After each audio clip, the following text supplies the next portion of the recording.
올해 국군의 날을 임시 공휴일로 지정하여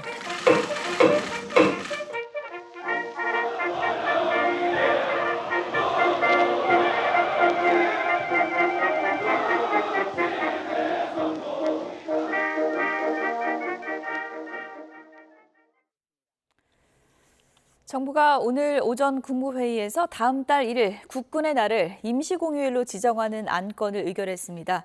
윤석열 대통령이 오늘 중으로 이를 재가할 것으로 보이는데요. 취재기자 연결해서 첫 소식으로 알아보도록 하겠습니다. 김대겸 기자.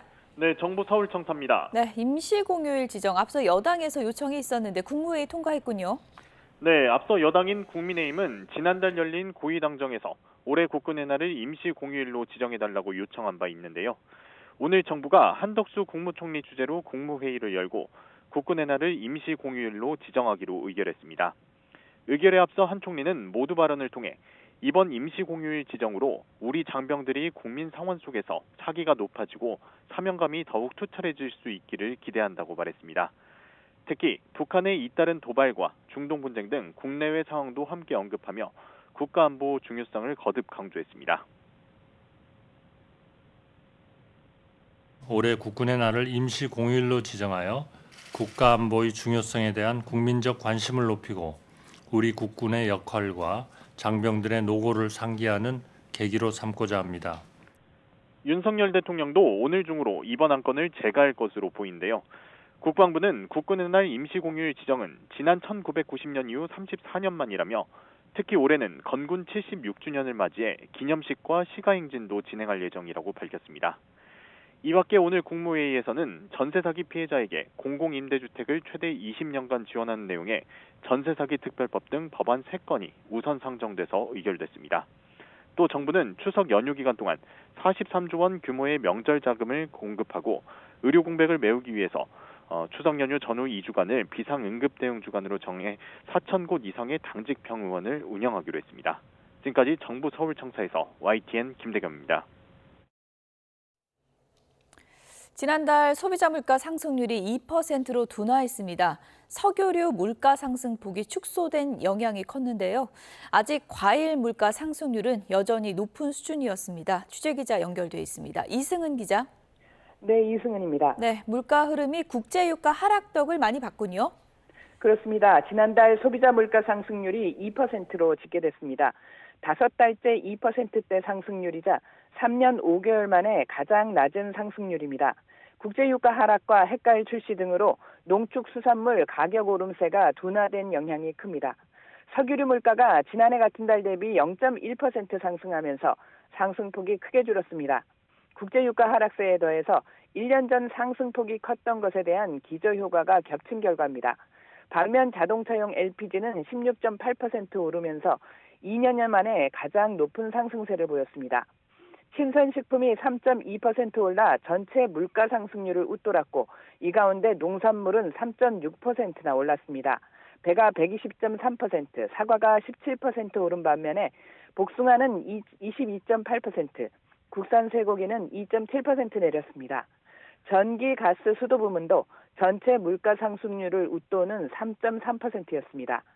치킨이 5.2% 상승하는 등 외식 물가 지수도 2.8% 올라서 전체 물가 상승률을 웃돌았습니다. 네, 물가 상승률이 주춤하면서 9월 미국 금리 인하에 이어 10월 한국은행 금리 인하에도 청시로가 켜진 거죠? 그렇습니다. 물가만 본다면 금리 인하 여건이 조성되고 있습니다. 경제협력개발기구 방식 근원물가 지표인 식료품 및 에너지 제외 지수가 2.1% 상승했습니다. 한 달 전보다 0.1%포인트 낮아졌습니다. 정부 발표를 들어보시겠습니다. 물가 안정 목표에 도달했습니다. 앞으로 기상이변, 국제유가 불안 등 추가 충격이 없다면 소비자 물가는 2% 초반으로 안정될 전망입니다. 네, 기재부는 추석 성수품 17만 톤 공급, 700억 원 규모 할인 지원, 숙박 쿠폰 50만 장 배포 등 물가 안정과 내수 경기 지원을 위해 총력 대응하고 있습니다. 문제는 가계부채와 부동산 상황입니다. 이창용 한은은행 총재는 이자율을 낮춘다든지 유동성을 과잉 공급하면서 부동산 가격 상승 심리를 자극하는 실수를 범해서는 안 된다며 금융 안정도 강조한 상황입니다. 지금까지 YTN 이승은입니다. 이번 달부터 대출을 옥죄는 2단계 스트레스 DSR이 시행됐습니다. 가계부채 증가 속도를 줄이기 위한 건데요. 집 계약을 마쳤거나 이사를 계획하고 있는 분들은 행여나 대출이 어렵진 않을까 불안해하고 있습니다. 유한홍 기자입니다. 고강도 대출 옥죄기인 2단계 스트레스 DSR 시행 첫날, 은행 창구는 평상시와 다름없어 보이지만 대출 관련 문의는 부쩍 늘어났습니다. 은행들이 금리 인상에 이어 대출 자체를 줄이기 위해 주택담보대출 만기를 단축하고 신규 전세자금 대출 중단에 나섰기 때문입니다. 특히 우리은행은 유주택자 대상으로는 신규 주택담보대출뿐만 아니라 신규 전세자금 대출도 전면 중단하는 특단의 대책을 내놓았습니다. 우리은행은 투기적 수요를 억제하고 서민 실수요자 중심으로 가계부채 관리를 효율화하고자 이번 조치를 시행하게 되었습니다. 무주택자가 집을 사기 위한 구입자금 대출과 전세자금 대출은 중단 없이 지원해서 실수요자에게는 불이익이 없도록 조치하겠습니다. 2단계 스트레스 DSR 시행으로 연소득 5천만 원인 사람이 30년 만기 연 4.5%로 대출을 받을 수 있는 한도가 수도권은 1,700만 원가량, 지방은 800만 원가량 줄어들었습니다. 수도권의 경우 가산금리를 지방보다 더 올렸기 때문에 대출 한도가 더 줄었습니다. 문제는 이미 계약을 치르고 이사를 준비 중이거나 이사를 계획하는 실수요자들입니다. 고강도 대출 옥죄기로 생각한 만큼 대출이 나오지 않을까 불안해하는 분들과 계약금을 포기해야 하는 건 아닌지 걱정하는 분들이 생겨나고 있습니다. 전세를 갖다가 계약을 했는데 계약서 쓰고 계약금 지불을 했는데 이제 DSR을 갖다 빡빡하게 운영을 하면서 잔금 시 전세자금 대출이 안 나올까 봐 이제 걱정하시는 분들도 있고 금융기관에서 돌려봤더니 대출이 안 나오는 예상했던 금액보다 감액이 되다 보니까는 이거 계약을 포기해야 되는 상황이 아니냐 이런 우려를 하시는 분들이 계시다고 얘기를 듣고 있어요. 이에 따라 실수요자들은 대출이 가능한 은행을 찾기 위해 온라인 대환대출 서비스를 이용하거나 제2금융권에 문을 두드리고 있습니다. 금융당국은 은행 대출 축소가 제2금융권 대출 증가로 이어지는 풍선 효과가 나타나지 않도록 모니터링을 강화하겠다는 방침입니다. YTN 유환홍입니다. 검찰이 사위의 특혜 채용 의혹 수사에서 문재인 전 대통령을 뇌물수수 혐의 피의자로 적시하면서 뇌물죄가 적용될지 관심이 쏠리고 있습니다. 앞으로 검찰 수사는 문 전 대통령과 딸 부부가 이른바 경제공동체였다는 걸 입증하는 데 주력할 것으로 보입니다. 김태원 기자입니다. 검찰이 문재인 전 대통령을 뇌물수수 혐의 피의자로 적시한 건 특혜 채용 의혹을 받는 전 사위 서모 씨의 급여가 결과적으로 문 전 대통령의 경제적 이익이 됐다고 봤기 때문입니다. 이상직 전 의원이 중소벤처기업진흥공단 이사장 자리를 대가로 서 씨를 타이 이스타젯 임원으로 채용했고 다혜 씨 부부의 생활비를 일부 부담해오던 문 전 대통령이 서 씨의 취업으로 지원을 중단할 수 있었다면 서 씨가 타이 이스타젯 전무이사로 받은 급여와 체류비 등 2억 2,300여만 원이 뇌물이 될 수 있다는 겁니다. 서 씨의 취업이 문 전 대통령 측의 금전적인 이익이 됐다는 걸 증명하려면 문 전 대통령과 딸 부부가 사실상 지갑을 공유한 경제공동체였다는 점을 밝혀내야 합니다. 검찰이 문 전 대통령 부부와 다혜 씨 부부의 계좌 거래 내역을 확보해 들여다보는 것도 이 때문입니다. 단순 뇌물 같은 경우는 이 사이의 어떤 경제적 이익과 문재인 대통령의 이익을 같이 보고 경제공동체 뭐 이런 경제공동체로 보니까 부정한 청탁이 없었다고 하더라도 업무상 대가관계가 인정되면 기소할 수 있다는. 다만 이를 입증하는 것이 쉬운 문제는 아닙니다. 아들 퇴직금 명목으로 대장동 일당에게 뇌물 50억여 원을 수수한 혐의로 기소된 곽상도 전 의원은 1심에서 무죄를 선고받았는데 당시 재판부는 결혼한 뒤 독립생계를 이어온 아들이 받은 이익을 곽 전 의원이 받은 것과 같이 평가하기 어렵다고 설명한 바 있습니다. 문 전 대통령을 직접 겨냥한 검찰이 뇌물죄를 적용할 수 있을지는 경제공동체 입증 여부가 관건이 될 전망입니다. YTN 김태원입니다. 지금 국회에서는 심우정 검찰총장 후보자 인사청문회가 열리고 있습니다. 수사 심의를 앞둔 김건희 여사 명품 가방 수수 사건과 최근 검찰이 속도를 내고 있는 문재인 전 대통령 가족 수사 같은 민감한 현안들이 논의될 것으로 보입니다. 취재기자 연결해서 알아보겠습니다. 나혜인 기자. 네, 국회입니다. 네, 지금 인사청문회 어떤 순서죠? 네, 오전 10시에 심우정 검찰총장 후보자 인사청문회 시작됐는데 야당 의원들이 심 후보자가 청문회에 앞서 요구했던 자료를 제대로 제출하지 않았다고 항의를 해서 아직 본격적인 질의는 시작되지 않았습니다. 심 후보자는 이번 정부 들어 대검찰청 차장과 법무부 차관 등 법무검찰 요직을 역임했습니다. 질의가 시작되면 검찰 지휘부의 주요 현안인 김건희 여사 수사나 문재인 전 대통령 가족 사건이 화두가 될 것으로 보입니다. 민주당 장경태 의원은 조금 전에 검찰이 자기 편만 감싸는 조직이라고 강하게 비난하기도 했는데 김 여사 사건과 문 전 대통령 가족 사건을 대하는 태도가 다르다는 점을 집중적으로 부각할 것으로 보입니다. 문재인 정부 청와대 국정상황실장을 지낸 윤건영 의원은 아침 SBS 라디오 인터뷰에서 문 전 대통령을 겨냥한 검찰의 수사는 김 여사 명품 가방 사건을 덮기 위한 물타기라고 거듭 주장했습니다. 정치적 의도를 갖고 전임 대통령을 모욕 주려는 거라며 고 노무현 전 대통령이 떠오른다고도 언급했습니다. 반면 국민의힘 법사위원인 장동혁 의원은 아침 MBC 라디오 인터뷰에서 김 여사 사건과 문 전 대통령 가족 사건은 쟁점이 다르다고 반박했습니다. 김 여사는 명품 가방을 건넨 최재형 목사에게서 대가성 있는 청탁을 받은 게 없지만 문 전 대통령의 옛 사위는 특혜 채용 의혹을 받고 있다는 겁니다. 논란이 있을 수는 있지만 문 전 대통령과 가족이 경제적 공동체라면 법적 문제는 충분히 있을 수 있다고 주장했습니다.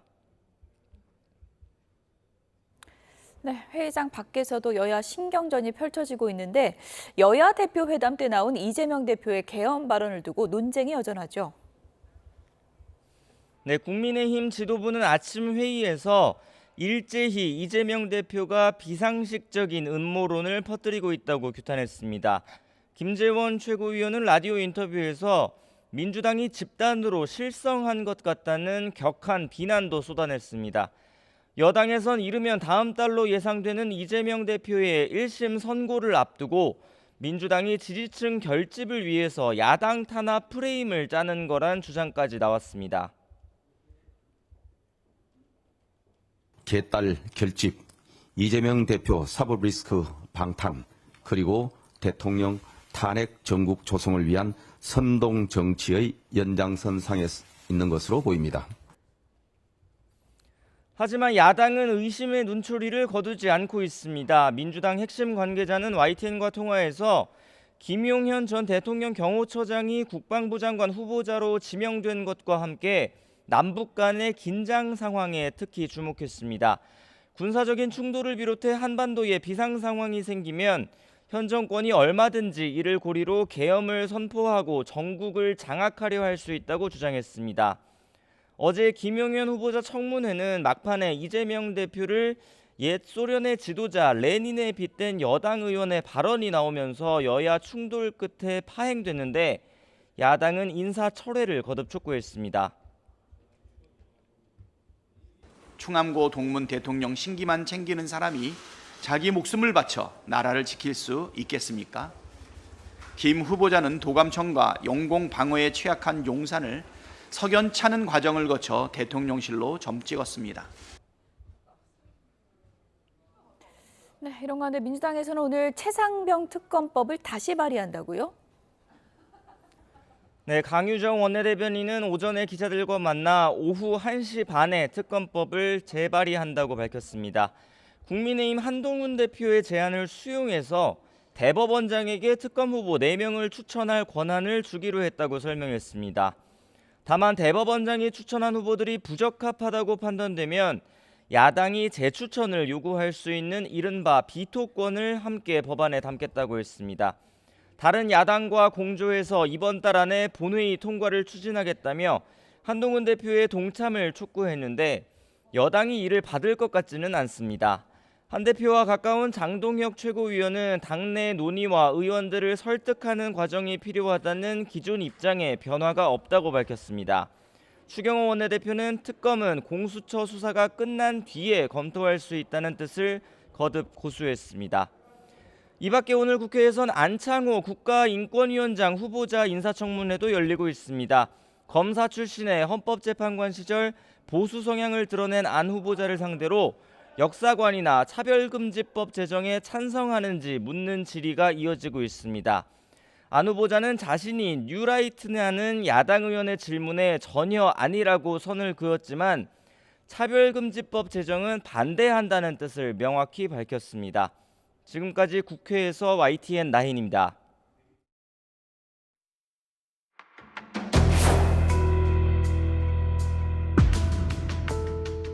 해가 지고 저녁이 되자 사람들 발길이 뚝 끊겼습니다.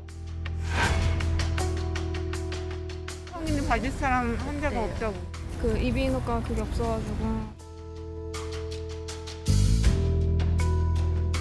그냥 왔다 오면 뭐라 한다니까요. 응급실을 찾는 환자는 늘어날 텐데 지금 체제로 감당이 가능하겠냐는 겁니다.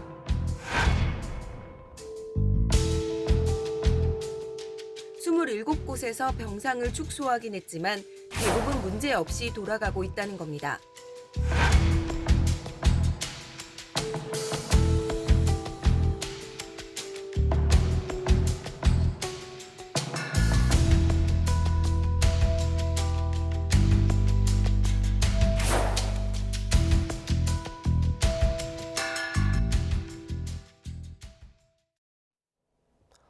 촌각을 다투는 환자들에게 생명줄이나 다름이 없는 응급실의 운영이 중단될 수 있다는 우려가 계속되고 있지만 정부는 문제가 없다고 밝혔습니다. 현재 응급실 의료진은 평시의 73% 수준인데 그 빈틈을 메우기 위해 오는 4일부터 군의관이 배치됩니다. 염혜원 기자입니다. 정부는 현재 응급실 상황은 붕괴를 우려할 만한 수준이 아니라고 선을 그었습니다. 현재 전체 응급실 409곳 가운데 99%가 24시간 정상 운영하고 있고 27곳에서 병상을 축소하긴 했지만 대부분 문제 없이 돌아가고 있다는 겁니다. 또 응급실 근무 인원이 절반 이하로 줄었다는 의료계의 주장은 사실이 아니라고 반박했습니다. 현재 응급실에 근무하는 전문의와 일반의 등 의사 숫자는 의정 갈등 전과 비교해 73% 수준이라고 강조했습니다. 이 빈틈을 메우기 위해서 오는 4일 군의관 15명을 투입하는 등 순차적으로 배치하기로 했습니다. 응급실 운영이 일부 제한된 의료기관에 총 15명의 군의관을 9월 4일자로 배치하고 9월 9일부터 8차 파견될 약 235명의 군의관과 공중보건의사를 위험기관 중심으로 집중 배치할 계획입니다. 이와 함께 지역별로 응급 또는 후속 진료가 가능한 의료 인력을 공유하고 순환 당직제를 확대할 방침입니다. 추석 연휴에 대한 대비에도 착수했습니다. 지난해 추석 연휴에 응급실 이용 환자가 일주일 전보다 72% 늘어났었다며 이번에는 경증 환자가 대학병원 응급실이 아닌 지역 병의원을 이용하도록 안내해 과부하를 줄이겠다고 밝혔습니다. 이를 위해 지난 설 연휴보다 400여 곳 많은 4,000곳 이상의 당직 병의원을 지정할 계획이라고 설명했습니다. 정부는 앞으로 매일 응급실 운영 현황을 모니터링하고 브리핑할 계획입니다. YTN 염혜원입니다. 대한의사협회는 추석 연휴 동안 민간 의료기관에 대해서 정부가 부당한 노동을 강요하고 있다며 법적 조치를 하겠다고 밝혔습니다. 의협은 의사들과 국민을 대상으로 한 추석 연휴 진료 안내문에서 이같이 전하고 정부가 응급의료기관이 부족할 경우 연휴에 병의원문을 열도록 지정하고 진료하지 않으면 처벌하겠다고 한다면서 의사도 쉬어야 환자를 더 안전하게 진료할 수 있다고 주장했습니다. 이에 대해서 박민수 보건복지부 차관은 의협이 보낸 안내문은 이면택 회장 개인의 생각으로 알고 있다며 의정 상황은 어렵지만 의료계의 협력을 당부한다고 말했습니다. 전공의 이탈로 공백이 가장 큰 건 응급실입니다. 강원 지역의 한 대학병원은 어제부터 성인 야간 응급 환자를 받지 않고 있는데요. 인근 병원 응급실로 불똥이 튀었습니다. 홍성욱 기자가 취재했습니다. 강원대학교 병원 응급실. 해가 지고 저녁이 되자 사람들 발길이 뚝 끊겼습니다. 119 구급차들이 줄지어 오던 평소의 바쁜 모습을 찾아볼 수 없습니다. 응급실 입구에는 저녁 6시부터 다음날 아침 9시까지 성인 진료를 제한한다는 안내문이 붙었습니다. 응급실 인력 부족이 원인입니다. 전공의 이탈 후 전문의 5명이 당직을 서며 응급진료를 유지했지만 이달부터 2명이 병가와 휴직에 들어가면서 제한 운영이 불가피해진 겁니다. 채용 공고를 내고 의사를 구하고 있지만 정상 운영 시점은 미지수. 불똥은 인근 대학병원 응급실로 튀었습니다. 환자가 몰리면서 증상이 심각하지 않은 환자는 아예 진료를 받지 못하는 상황. 강원대병원에서 진료를 받지 못하고 한림대병원 응급실을 찾은 한 모녀는 또다시 발길을 돌려야 했습니다. 성인이 받을 사람 환자가 없다고 교수가 그러면서 인성병원이랑 이렇게 가라고 그러는데 여기서도요. 그냥 홍천 아산으로 가보려고요. 이명 증상이 심해져 응급실을 찾은 환자도 진료를 받지 못하고 발길을 돌리긴 마찬가지. 앞에 중환자도 너무 많고 그래서 기다리는 거 오래 기다려야 되는데 그 이비인후과 그게 없어가지고 정확히 진료가 될지 안 될지는 모르겠어요. 진료 대기가 길어져 발길을 돌린 한 환자의 보호자는 의정 갈등이 하루라도 빨리 봉합되기를 바랐습니다. 국민들이 편안하게 진료를 볼 수 있는 그런 상황이 돼야 되는 거 아니에요? 국민들이 살고 죽고 사는 문제잖아요. 세종 충남대병원도 이달부터 성인 야간 진료를 아예 하지 않기로 했고 건국대 충주병원 역시 평일 야간과 주말엔 응급실을 운영하지 않는 상황. 정부는 응급실 붕괴를 우려할 상황은 아니라고 밝혔지만 환자와 보호자들이 현장에서 체감하는 것과는 큰 온도차를 보였습니다. YTN 홍서욱입니다. 양산 부산대학교 병원이 부산대 어린이병원 소아응급실 호흡기 진료를 중단하기로 했다고 밝혔습니다. 병원은 병원 내 의료진의 부족으로 이 같은 결정을 내렸습니다. 이 병원에서는 소아호흡기 담당 교수 1명이 외래 진료와 입원 환자, 소아응급실 진료를 해왔습니다. 양산 부산대병원 관계자는 진료가 언제 정상화될지는 확실하지 않다고 말했습니다. 상습 마약 투약 혐의 등으로 기소된 배우 유아인 씨의 1심 선고 결과가 오늘 나옵니다. 유 씨가 대부분 혐의를 부인하고 있는 가운데 검찰은 징역 4년을 구형했는데요. 자세한 내용 사회부 법조팀 연결해서 알아보겠습니다. 김다영 기자. 네, 김다연입니다. 네, 오늘 선고 결과 오후 2시에 나오는 거죠? 네, 서울중앙지방법원은 오늘 오후 2시부터 마약류관리법 위반 혐의 등을 받는 배우 유아인 씨의 선고 공판을 진행합니다. 유 씨가 받는 혐의는 크게 4가지입니다. 먼저 지난 2020년 9월부터 2022년 3월까지 미용 시술에 필요한 수면 마취 등을 빙자해 180여 차례에 걸쳐 의료용 프로포폴 등을 상습 투약한 혐의가 있습니다.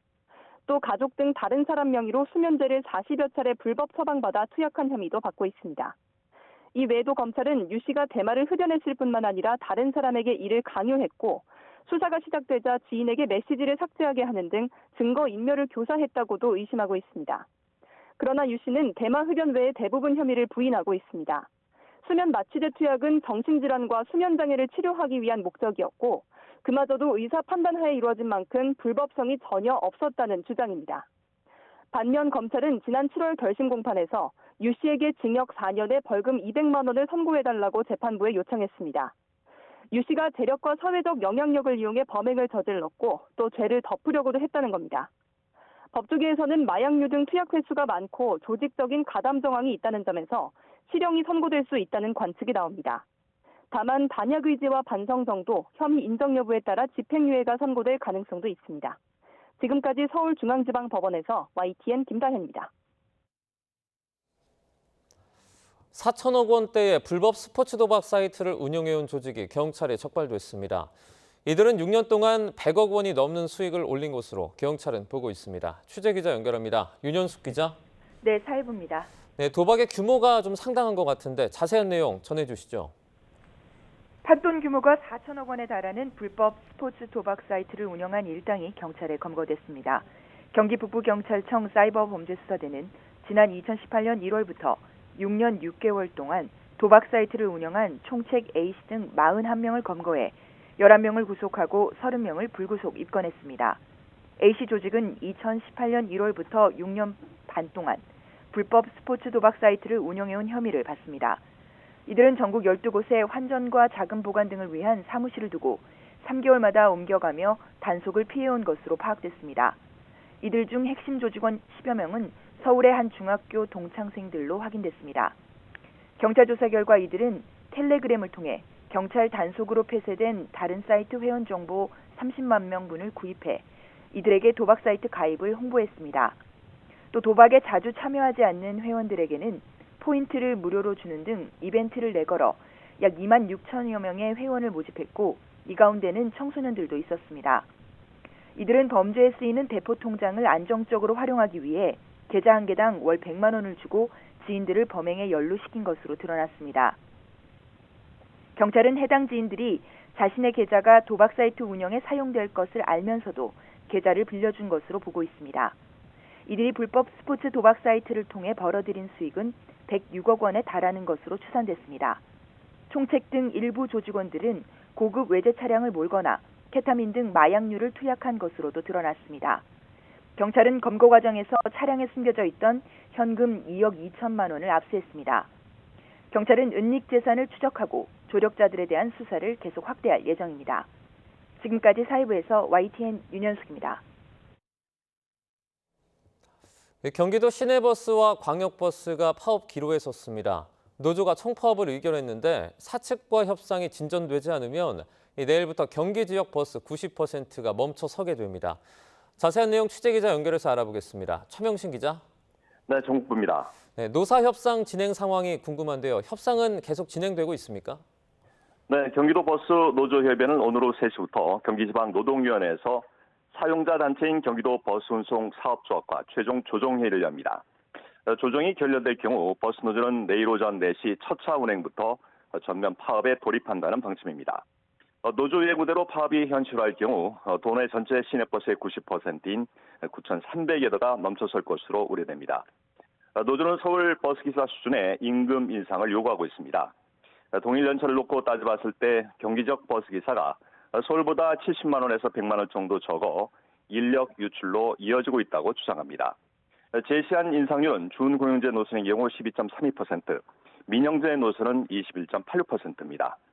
노조는 1일 2교대 근무를 최대한 신속하게 시행할 것도 요구하고 있습니다.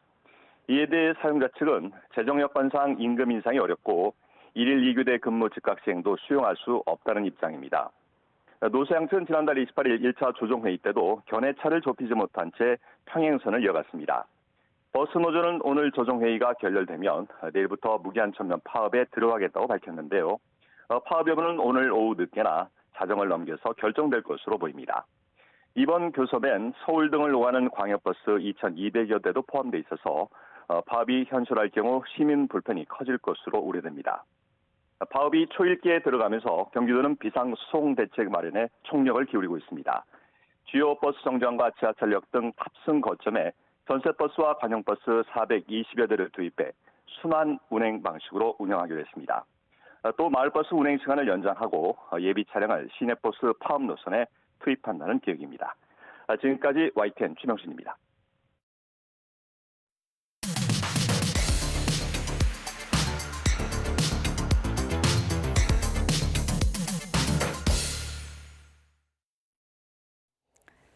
네, 각이 살아있는 정치평론 시사정각 시작하겠습니다. 오늘은 김그시 경남대 교수, 복기왕 더불어민주당 의원 두 분을 모셨습니다. 어서 오세요. 네. 먼저 첫 번째 주제와 보겠습니다. 보여주시죠. 네, 대표직을 걸어라. 대통령실에서 이재명 대표를 향해서 이런 얘기를 했습니다. 그러니까 이재명 대표가 공개적인 자리에서 언급한 계엄 의혹 관련해서 이런 의혹을 얘기할 거면 대표직 걸고 얘기하라. 대통령실에서 발끈했습니다. 직을 걸라는 말까지 나오는 경우는 좀 이례적인 것 같은데요. 직을 걸라는 이야기는 귀에 익은 게 예전에 한동훈 법무장관이 이른바 청담도 술자리 거짓말을 이야기했을 때 그 이야기를 했던 기억이 나는데요. 일단 대통령실에서도 이 부분은 좀 그냥 넘어가기는 힘들다는 생각을 한 것 같아요. 왜냐하면 계엄이라고 하는 게 군사 독재 시절에나 있었던 정말 흑역사 중에 흑역사인데 그걸 지금 2024년 대한민국 민주주의 사회에서 개업 이야기를 자꾸 유포를 하니까 대통령실에서는 이거 그냥 넘어갈 수 없다고 판단한 것 같고, 특히나 이게 김민석 수석 최고나 김병주 의원 정도가 했을 때까지만 해도 그러려니 잠잠해질 거라고 생각했는데, 이게 이제 문제가 됐던 게 지난 주말에 여야 대표회담에서 이재명 대표가 이른바 카메라로 생중계되는 상황에서 모두 발언으로 이야기를 공개적으로 한 거거든요. 예. 그렇기 때문에 이건 국민을 향해서 직접 야당의 대표가 한 것이어서 대통령실도 입장을 밝히는 게 필요했다고 보고요. 뭐 좀 이따 이야기 나오겠습니다만, 저는 야당이 뭐 대통령의 국정 운영 방향, 기조에 대해서 이의를 제기할 수 있다고 봅니다.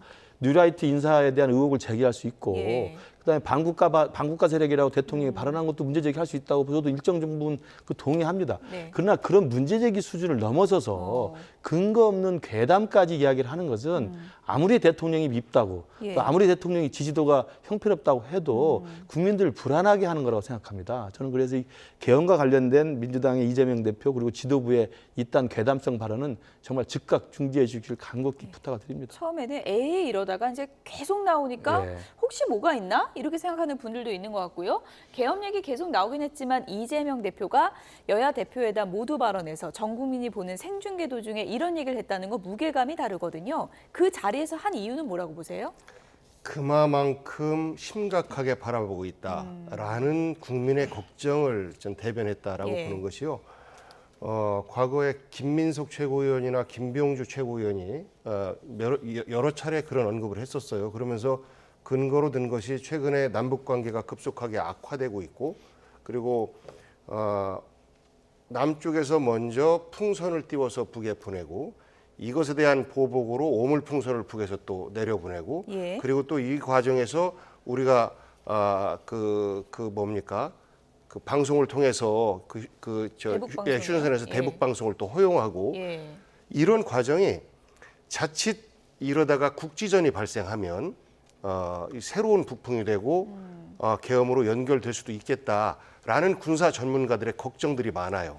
그러다 보니 과거 그 박근혜 정부 시절에 계엄령 시나리오 이런 문건들도 최근에 화제가 되고 있고, 현재 국정 지지율이 최하고 여당 내에서도 한동훈 대표와 윤석열 대통령 간의 어떤 불협화음이 나오고 있고, 자칫 이것이 탄핵으로까지 진행될 우려가 있다라고 대통령실에서 판단한다면 박근혜 대통령처럼 탄핵을 모면하기 위한 수단으로 계엄령이라는 카드를 충분히 만지작거리고 있을 것이다 라는 합리적 추측을 하고 있는 것이죠. 그래서 실제 그러지 말아야 되는데 대통령실에서 그런 생각을 갖고 있다면 예. 접어라, 국민들은 다 알고 있다라는 메시지를 보낸 것인데요.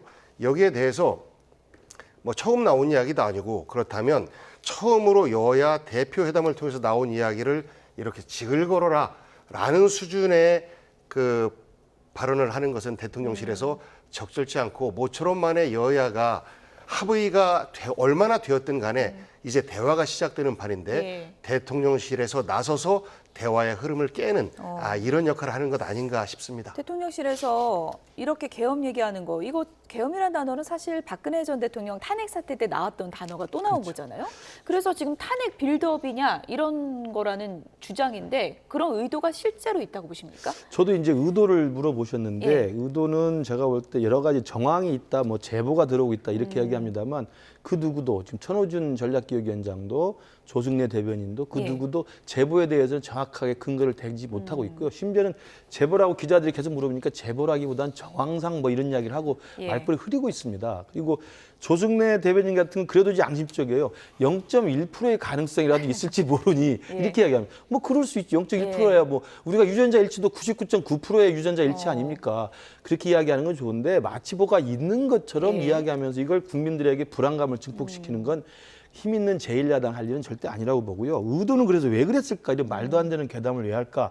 저는 그 당시 일요일에 여야 대표회담에서 모두 발언을 공개하기로 했잖아요. 예. 근데 한동훈 대표가 먼저 발언을 했습니다. 그랬죠. 한동훈 대표 발언이 뭐 예정된 준비된 원고였습니다만 그런 내용이 있었죠. 그 재판부의 판결에 승복을 했으면 좋겠다. 이런 이야기를 한 게 있거든요. 예. 그건 아마도 제가 알기로는 그 전주에 있었던 이정석 검사 탄핵이 9대 0으로 기각이 되면서 이 부분에 대해서 문제가 마무리됐는데도 불구하고 민주당의 박찬대 대표가 유검 무죄, 무검 유죄를 이야기해서 그걸 염두에 두고 저는 한 거라고 생각합니다. 그런데 이제 이재명 대표가 듣기에는 바로 옆에서 있었으니까 자신의 사법 리스크의 법원 판결에 대해서 승복하라는 말로 들렸을 수도 있기 때문에 기분이 좀 상했을 수도 있다고 봅니다. 왜냐하면 모두 발언 중에 하는 거기 때문에. 아마 그러다 보니까 이재명 대표는 원고 준비 없이 즉석에서 했거든요. 한 19분 정도를. 그것도 굉장히 길게 했습니다. 그러다 보니까 아마 그 한동훈 대표의 그 모두 발언에 대한 자신의 어떤 반박의 윤석열 정부에 대한 비난의 과정으로서 이러이러한 계엄령을 하고 뭐 체포 구금한다는 말도 들린다더라 라고 좀 즉석에서 좀 감정적으로 대응한 게 아닌가 그렇게 생각합니다. 즉석 애드비라고. 왜냐하면 그 이야기를 3대3에 플러스 3+3이 모여서 대표회담에서 그 의제를 올릴 수는 없잖아요. 어떻게 계엄 이야기를 한동훈 대표하고 이야기합니까? 그건 대통령실하고 용산 이야기잖아요. 그러니까 저는 그 모두 발언이 서로 주고받는 과정에서 약간 좀 즉각적인 반응을 하신 게 아닌가 생각을 합니다. 한동훈이 찌르니까 나도 하나 갖고 있다가 말을 한 거다. 저는 그렇게 개인적으로 분석합니다. 그런데 그 대표의 발언이라고 하는 것은 원고를 보고 읽지는 않지만 실제 주요 키워드들은 다 메모를 하고 사전 준비를 합니다. 계엄 키워드도 원고에 있었지 저는 않습니까? 충분히 그렇게 했다고 생각해요. 그렇지 않고 이렇게 중요한 것을 그저 방어하기 위한 하나의 수단으로 즉각적으로 활용한다? 이것이 갖는 정치적 파장의 무게를 알고 있기 때문에 절대 그렇게 하지 않았고요. 이런 정도까지 걱정하는 것 자체가 정말 어이없는 일이긴 해요. 그런데 그만큼 최근에 그 8.15 때 있었던 여러 가지 우리 정체성과 관련된 논란, 그리고 현재 국무위원들이 건국절이냐 아니냐 이런 논쟁들이 이어지면서 과거 정부는 자기들이 민심에 반하는 일을 하려고 할 때 적어도 국민들 눈치 보는 척이라도 했다. 그런데 현 정부는 그런 것도 안 한다. 그러다 보니 계엄령도 결코 기후가 아닐 거다라는 걱정들이 있는 거예요. 그것을 반영한 겁니다. 이재명 대표의 계엄령 띄우기는 도대체 무슨 이유가 있는 걸까요? 국민의힘의 김재원 최고위원은 이렇게 분석을 했습니다. 들어보시죠. 야당이 지도부부터 모두 집단적으로 실성을 했다 이런 제보가 들어오고 있어요. 이재명 대표가 이렇게 주도적으로 하고 있는 이유는 저는 딱 한 가지라고 봐요. 뭐요? 이제 재판이 계속 진행되면서 10월 달, 11월 달 중으로 두 건의 그 판결이 선고될 거거든요. 그러면 이재명 대표 스스로도 이게 유죄 판결이 내려질 거라는 것을 아마 충분히 예견할 거예요. 특히 이제 선거법 위반으로 당선 무효형이 선고되고 또 위증교사 혐의로 실형이 선고되고 이렇게 되면 본인의 입지가 많이 위축될 수가 있거든요. 이때는 지지자 그룹을 중심으로 해서 내가 지금 이렇게 된 것은 윤석열 대통령이 뭐 계엄을 선포하고 또 더 나가서 집단적으로 이제 야당을 탄압하기 위한 음모다 이런 식의 그 정치적인 주장을 하고 그런 극단적인 상황으로 자신의 지지자들을 몰아가기 위한 그런 미리 그런 의도를 가지고 밑자락을 깐다는 그런 정도의 고도의 생각이 없으면 이 상식적으로 이해할 수 없는 이런 기괴한 주장을 할 수가 있을까 싶어요. 네, 민주당이 집단 실성을 했다는 제보가 있는데 근거는 아직 없다 이렇게 맞받아치기도 했는데 어쨌든 지금 여러 가지 이야기 다 시나리오긴 한데 지금 김재원 최고위원도 언급을 했습니다만 이런 거 있잖아요. 계엄령을 선포해서 국회의원들이 이거 해제를 요구하면 국회의원들을 체포할 거다, 체포해서 가둘 거다 이런 이야기들이 있다는 거잖아요. 이게 가능한 거예요? 그러니까 그게 계엄령을 선포한다는 전제하에 선포하면 150명의 과반수만 계엄 해제를 요구하면 대통령은 해제하게 돼 있습니다. 그러면 과반수가 안 되기 위해서 192명의 야당 의원 중에 그 42명 어떻게 체포한다, 구금한다, 그게 가능하다, 불가능하다 이런 이야기로 들어가는 것 자체가 국민들을 불안케 하는 겁니다.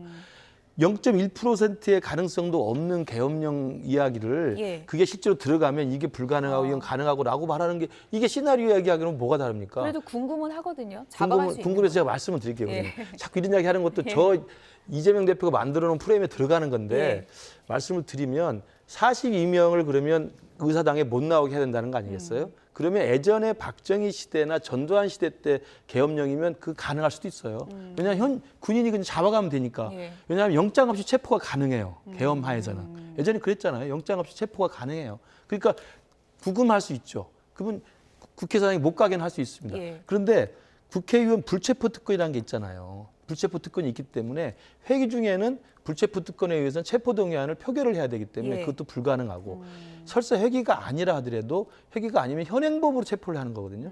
근데 현행범이라는 것은 살인, 절도, 강도, 폭행 이런 현행범이지 국회의원이 무슨 살인을 하거나 무슨 강도하는 거 어디서 보고 현행범 체포하겠습니까? 42명을 그냥 말했다고 체포하는 건 현행범이 아니에요. 말한 다음에 이미 지나갔잖아요. 말한 걸 누가 신고하든지 해야 되는 거지.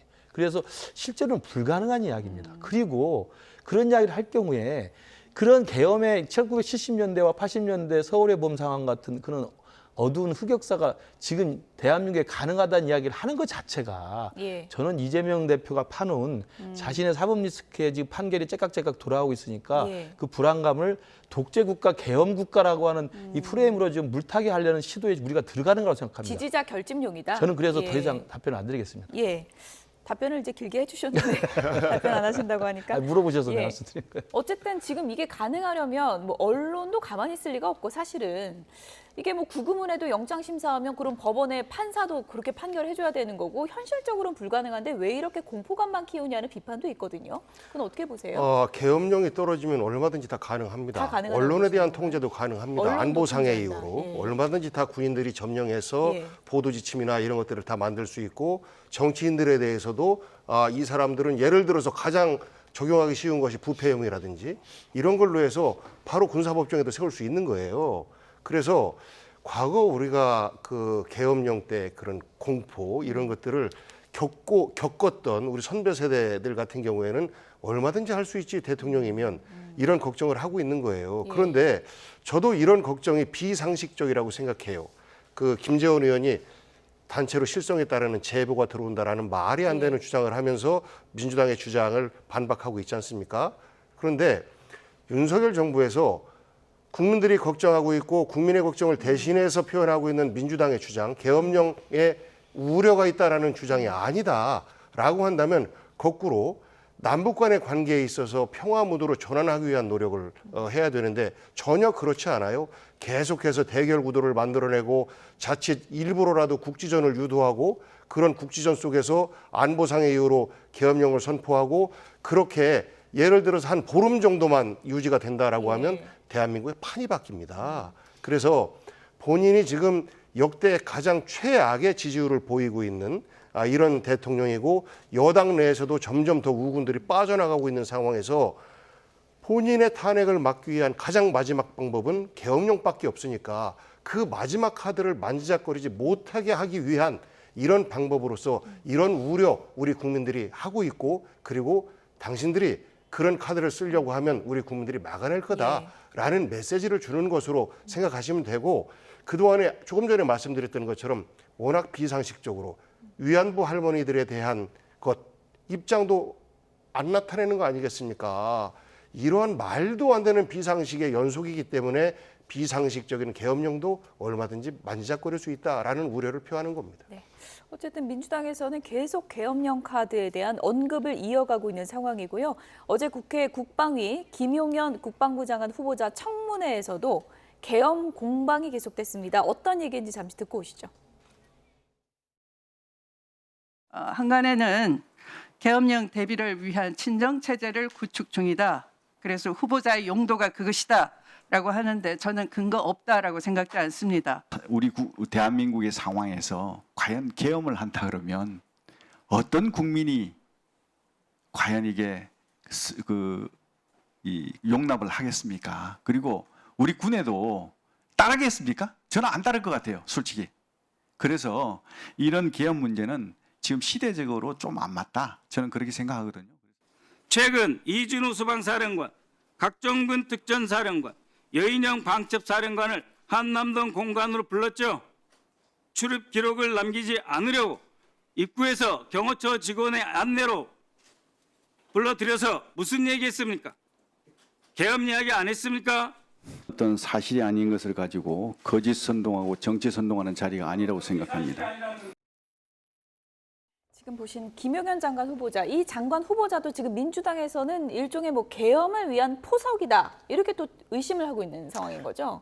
이번에 이제 김용현 장관 지명을 하면서 예. 결국은 친정 체제 구축을 한 것 아니냐. 군대 내. 예. 그리고 여기에는 이제 특정고등학교, 충암고등학교 인맥들이 주요 자리에 있으면서 예.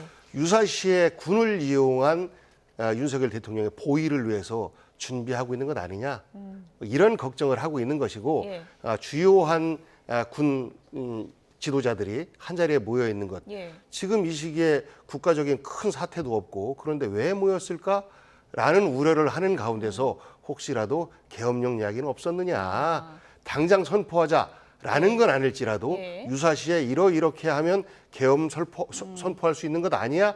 라는 정도의 이야기 정도는 할 수 있지 않았겠느냐라는 이제 우려 섞인 말씀을 하는 건데요. 이런 우려를 자초하는 것은 윤석열 정부입니다. 그래서 자초하지 않게 국민들의 목소리와 우려를 국정에 반영하는 모습을 보인다면 이런 이야기는 나오지 않을 것 같아요. 윤석열 대통령이 나온 충암고 출신들이 군 핵심 라인 차지한 거 아니냐, 지금 충암파가 꽉 잡은 거 아니냐 이런 의혹이거든요.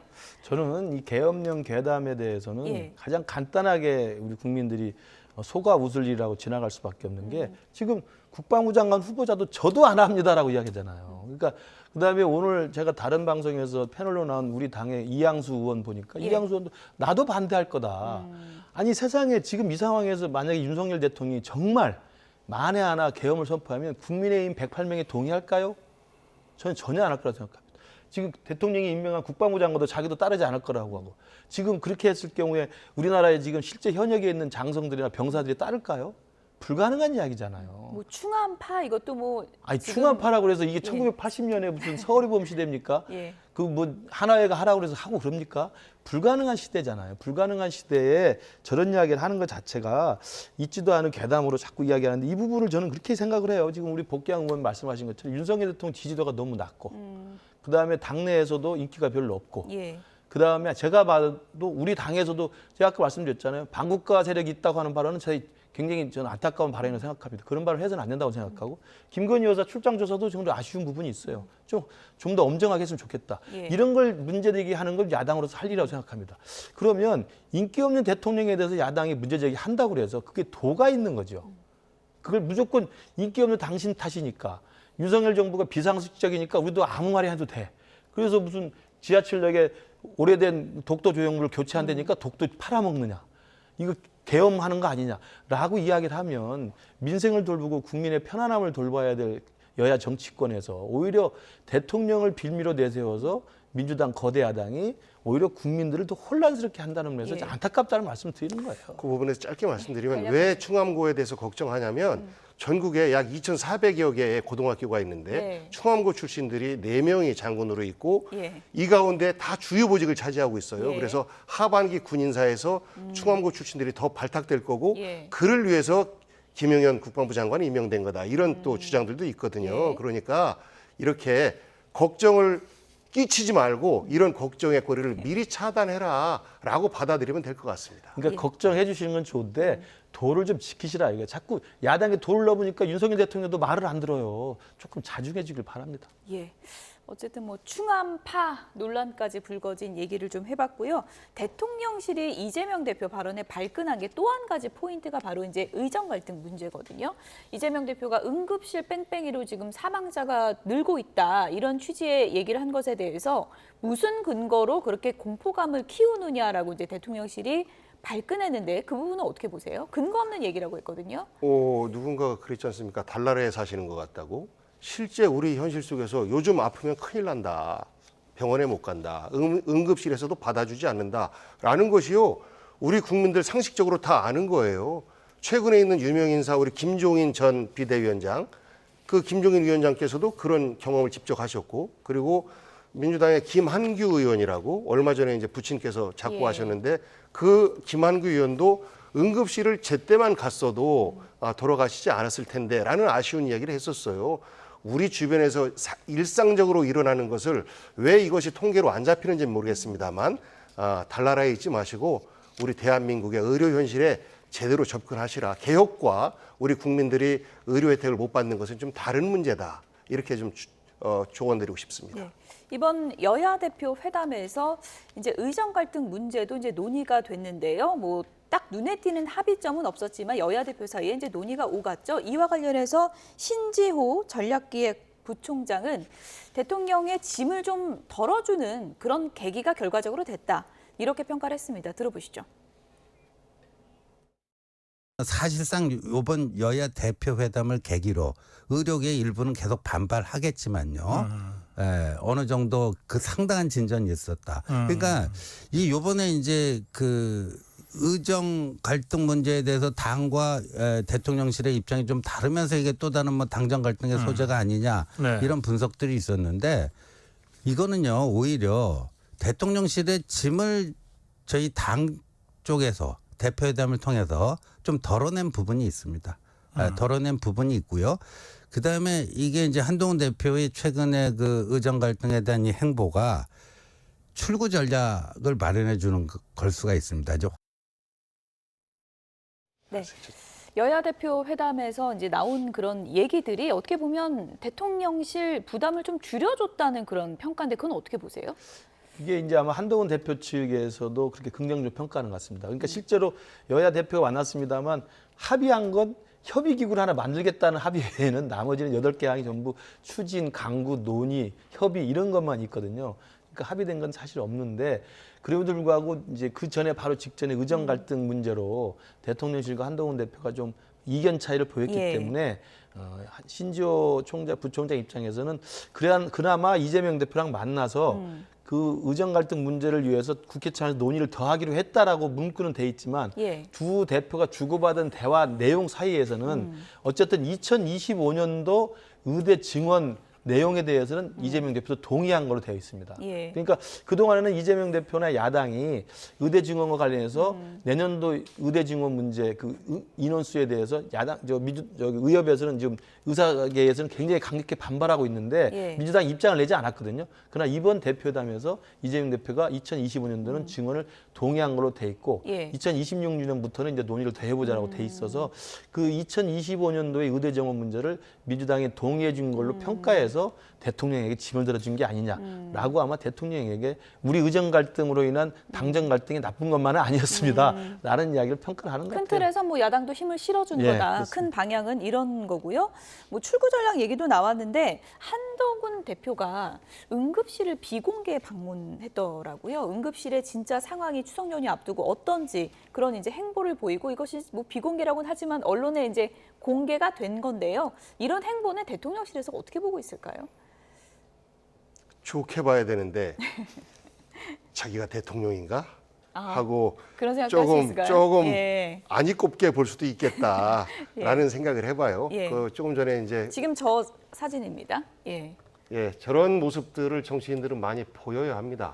현장에서 실제 어떻게 돌아가는지 그리고 저렇게 다 보도자료용이 아니라 나중에 미담으로 이렇게 드러난다면 훨씬 더 좋아 보일 텐데 마치 어떤 그 의도된 각본처럼 바로바로 이렇게 언론에 나오면 국민들이 쇼하네 라고 또 생각할 수도 있거든요. 그런데 난 저런 쇼라도 좋은 쇼라고 생각해요. 저는 뭐 여야 가리지 않고 저는 민생의 현장에 가야 되는데 기본적으로 민주당은 의료개혁에 대해서 찬성을 했습니다. 이번에 이제 간호법이 여야 합의로 통과가 됐는데 그 전에 윤석열 대통령이 거부권 행사했던 거예요. 그런데 이제 그것이 통과가 된 것에 대해서 다양스럽게 생각하고 의사 측의 반발이 있음에도 불구하고 저희들은 일관되게 우리 입장을 유지하고 있어요.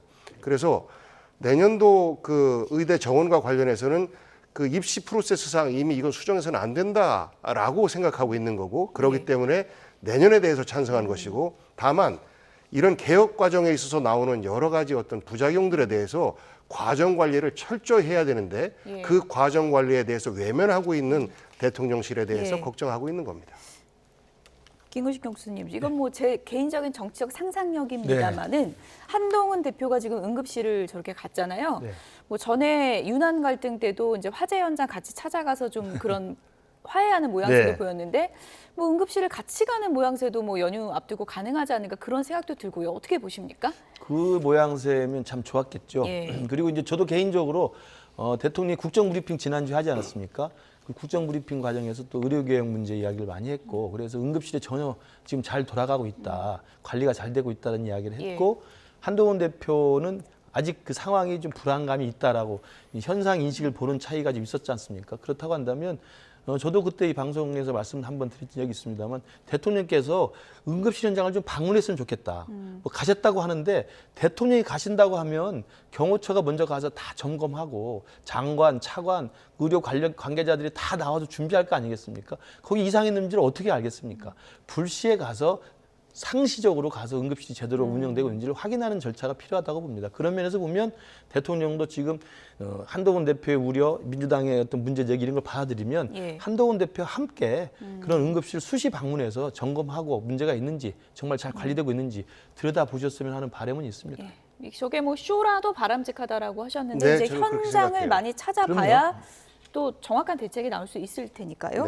지금 여야 간의 논쟁에 벌어지고 있는 또 하나의 논점이 있습니다. 바로 이 사건 수사 관련된 논쟁인데요. 다음 키워드 보여주시죠. 제2의 논두렁 시계다. 윤건영 의원과 조국 대표가 이렇게 주장을 하고 있습니다. 문재인 전 대통령 사위 특혜 채용 의혹 수사와 관련해서 지금 민주당에서는 노무현 대잡이냐, 제2의 논두렁 시계가 떠오른다. 이건 정치 보복이다. 이 주장을 계속하고 있는 거죠. 그야말로 정치 보복이죠. 문재인 대통령 현직 때 국민의힘에서 고발을 해서 수사가 진행되었고 그것이 이미 4년이 더 지난 사건이거든요. 그런데 전주지검장으로 있었던 현 중앙지검장인 이창수 지검장 때부터 갑자기 수사가 시작이 되면서 그 이전에 거의 마무리되었던 것이 다시 뒤집어지기 시작하면서 이것이 지금에 있어서는 이제 뇌물 범죄로 피의자로 문재인 전 대통령을 적시하는 형태로 진행이 되고 있는데 너무나 흡사한 것이요. 기업인이면서 이스타항공의 어떤 그 잘못된 혐의로 현재 감옥에 가 있는 이상직 전 의원 이분이 과거 그 노무현 대통령의 박연차 기업인 이분과 약간 그 느낌이 오버랩이 되는 느낌이 있고 그리고 결국은 포토라인에 세워서 망신 주기 형태로 진행이 되는 것이 너무나 흡사하게 진행된다. 그리고 이상직 전 의원에 대해서 자녀, 가족, 친척 이런 분들에 대한 수사까지도 진행되고 있다라는 이야기가 들리고 있어요. 그래서 사실 그 박연차 전 그 기업인 같은 경우에 당신 자식들 잘못될 수 있어. 이 한마디에 허위 진술을 하고 했다라는 것들이 이제 그 이후에 밝혀졌던 거 아니겠습니까? 그래서 현재 약자인 이상직 그 전 의원을 대상으로 해서 여러 가지 허위 진술이나 이런 것들을 얻어내려고 하는 이런 모습들이 엿보이고 있고 그렇기 때문에 마치 노무현 전 대통령의 비극 이것을 반복적으로 우리 떠오르게 만드는 이러한 과정 같아요. 어쨌든 문재인 전 대통령 사위 특혜 채용 의혹 수사에서 시작돼서 이제는 문재인 전 대통령이 뭐 뇌물 혐의 그 피의자로 적시가 된 그런 상황인데요. 여야에서 지금 어떤 얘기가 나오고 있는지 윤건영 의원과 김재원 최고위원 얘기 좀 들어보도록 하겠습니다. 이 사건을 정리하자라는 순간에 이창수 서울중앙지검장이 등장합니다. 윤석열 대통령의 아주 절친이고 신복이라고 불리는 사람입니다. 이 데자뷰가 느껴집니다. 노무현 전 대통령에 대한 데자뷰. 노무현 대통령에 대해서도 논두렁 시계라든지 전혀 없는 소문들을 만들어내면서 압박을 취하면서 몇 달 동안 괴롭히고 모욕 주고 해서 극단적인 그런 나쁜 일이 벌어졌지 않습니까? 문재인 대통령의 소환 조사뿐만이 아니라 다혜씨 소환 조사, 김정주 여사에 대한 조사 모든 가능한 방법들을 동원해서 괴롭히고 모욕 주고 포토라인에 세우려고 할 것이다. 저는 그렇게 생각합니다. 데자뷰입니다. 이창수 검사장은 제가 그 같은 부에서 서울지검에서 같이 근무해 봐서 잘 아는데요. 그분만큼 반듯하고 훌륭한 검사가 없어요. 문재인 정권 때 검사들은 감히 손도 못 댔을 거고 그 이후에 윤석열 정부가 들어와서 지금까지 여러 그 의혹 제기를 하는 분들은 검찰총장이 제 역할을 하지 않았다라고 주장하잖아요. 도둑이 제발 저리고 있는 거죠. 검찰이 문재인 전 대통령의 소환 조사 또는 신병 처리 이거 어떻게 해야 된다고 보세요? 저는 거의 증거가 확보됐을 거라고 생각하고요. 즉각 조사해서 구속 수사를 해야 된다고 봅니다. 네, 문재인 전 대통령에게 제3자 뇌물죄가 아니고 뇌물죄가 적용됐고 지금 이제 나오는 내용은 가장 핵심적인 것이 문재인 전 대통령과 딸 부부가 경제 공동체라는 것을 입증하는 게 관건인데요. 이게 어떻게 수사가 좀 진행될 것 같으세요? 저는 뭐 예. 노무현 전 대통령의 이제 그 서거 사건 이후에 안타까운 그 상황이 있었기 때문에 예. 전직 대통령에 대한 수사를 그러면 아예 처음부터 하지 말아야 되느냐라는 식의 정치 공세로 가는 건 좀 본질을 호도하는 거라고 보고요. 노무현 전 대통령 사건 같은 경우도 안타까운 결과로 마무리가 됐습니다만 결국 그 딸 정연 씨는 외환관리법 위반으로 결국 마지막에 유죄 판결을 받습니다. 그러니까 노무현 대통령과 그 부인 권양숙 여사 같은 경우 기소 중지로 끝내죠. 수사를 더 이상 진전시키지 않았습니다. 그러나 어찌됐든 박연차 회장을 통해서 100만 달러를 정연 씨가 미국에 아파트 구매에 하는데 썼다는 사실에 대해서는 그럼 소명을 해야 되는데 그 부분을 안 하는 거거든요. 그냥 덮었습니다. 저는 이 사건도 저는 그 문재인 대통령에 대한 뭐 정적 제거, 뭐 정치 탄압이라고 주장하려면 간단해요. 이상직 당시 중진국 이사장을 임명할 때 왜 그러면 부적격이라고 건의를 했음에도 불구하고 묵살을 했는지 예. 다른 후보가 2명 있었는데 한 명은 검증도 하지 않았고 한 명은 검증하다 중단했는지 예. 이런 석연찮은 과정에서 설명을 하면 되는 것이지 왜 이게 논두렁식의 대잡이라고만 이야기합니까? 그다음에 그 특혜 채용을 해서 그 게임 업체에 다니던 사람이 아무 관련 없는 이스타젯을 전무로 취업을 해서 2억 원 이상의 월급의 특혜를 받는데 그 돈을 받은 사람이 그 상황에서 어떻게 이상직 중진국 이사장 임명하고 연관이 되는지 설명을 하면 되는 겁니다. 근데 그분은 설명하지 않고 있다는 것이고요. 또 하나는 이제 경제공동체 관건 여부가 이제 제3자 뇌물이냐 직접 뇌물이냐가 되는데 여러분 기억하시겠습니다만 다혜 씨가 태국으로 갔다가 이혼하고 돌아옵니다. 이혼하고 돌아와서 어디서 머물렀죠?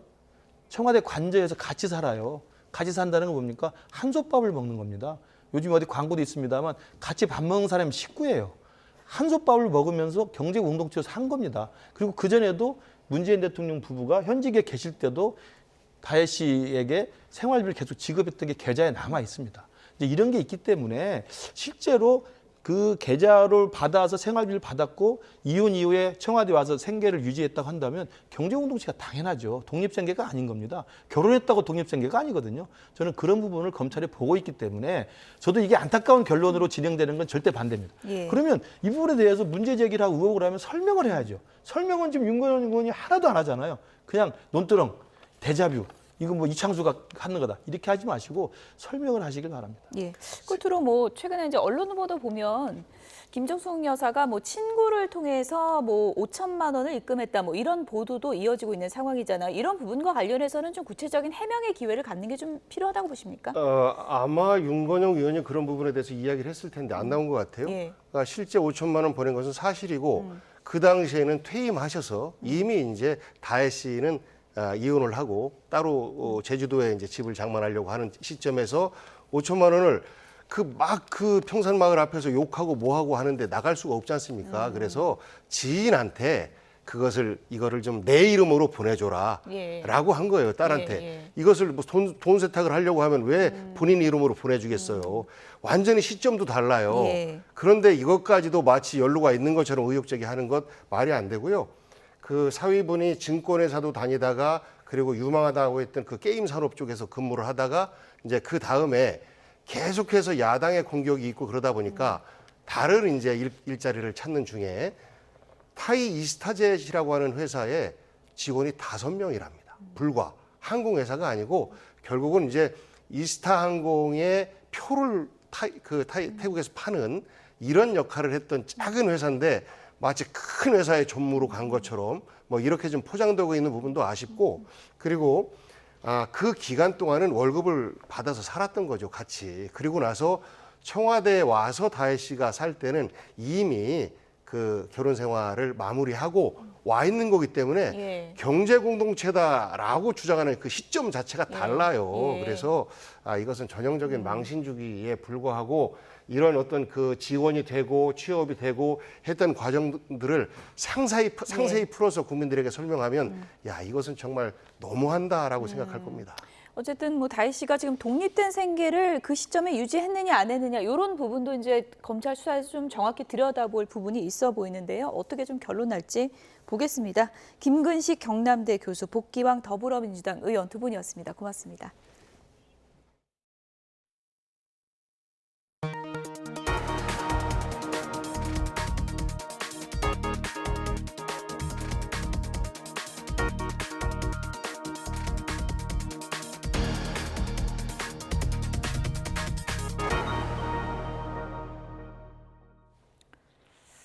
딥페이크로 만든 성착취물을 피해자 친구에게 유포한 고등학생이 재판에 넘겨졌습니다.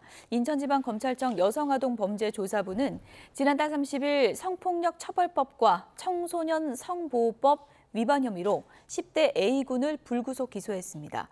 A군은 SNS를 통해 피해자 얼굴에 여성 나체를 합성한 사진과 피해자의 개인정보를 받은 뒤 피해자 친구에게 합성 사진을 보낸 혐의를 받고 있습니다. 앞서 경찰은 A군을 성폭력 처벌법상 허위 영상물 제공 혐의로 송치했는데 검찰은 범행에 쓰인 허위 합성물이 아동 청소년에 대한 성착취물에 해당한다고 보고 청소년 성보호법 위반 혐의로 추가로 입건했습니다. 올 들어서 7월까지 입건된 허위 영상물 관련 피의자 가운데 10대가 74%로 가장 많았습니다. 경찰청은 올해 1월부터 7월 사이 허위 영상물 범죄가 290여 건 발생했고 검거 건수가 140여 건이라고 밝혔습니다. 특히 허위 영상물 관련 혐의로 입건된 피의자 170여 명을 연령별로 보면 10대가 131명, 73.6%로 가장 많았습니다. 경찰은 지난달 26일부터 닷새간 허위 영상물 집중 단속을 벌여서 피의자 33명을 특정했는데 이 가운데 31명이 10대였고 검거한 7명 중에서도 6명이 10대였습니다. 이렇게 딥페이크 불법 합성물 논란이 커지고 있는 가운데 2차 가해 논란도 계속되고 있습니다. 범죄를 가볍게 보고 무심코 던지는 한마디가 피해자들에게는 또 다른 상처가 될 수 있는데요. 2차 가해에 대해서도 처벌 규정을 마련해야 한다는 목소리가 큽니다. 권준수 기자입니다.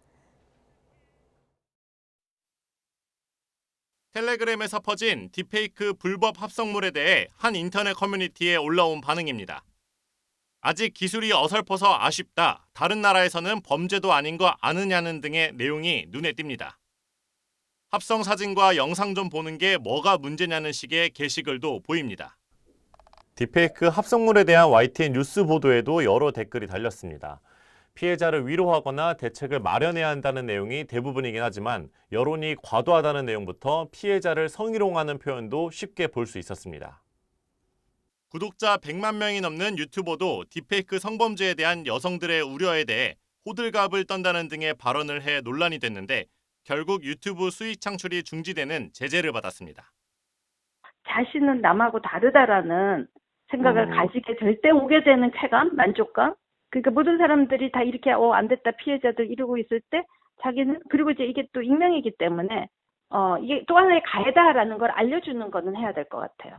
교육이든지 그걸 만약 처벌을 하게 된다든지. 경찰에서 만든 딥페이크 성범죄 예방 포스터도 도마 위에 올랐습니다. 울고 있는 피해자가 손가락질 당하는 모습을 그려넣어 마치 피해자 잘못인 것 같은 인상을 준다는 등 지적이 잇따랐고 뒤늦게 홍보물은 삭제됐습니다. 이렇게 범죄를 가볍게 보는 인식과 정부의 정교하지 못한 대응이 피해자들에 대한 2차 가해로 이어진다는 지적이 나옵니다.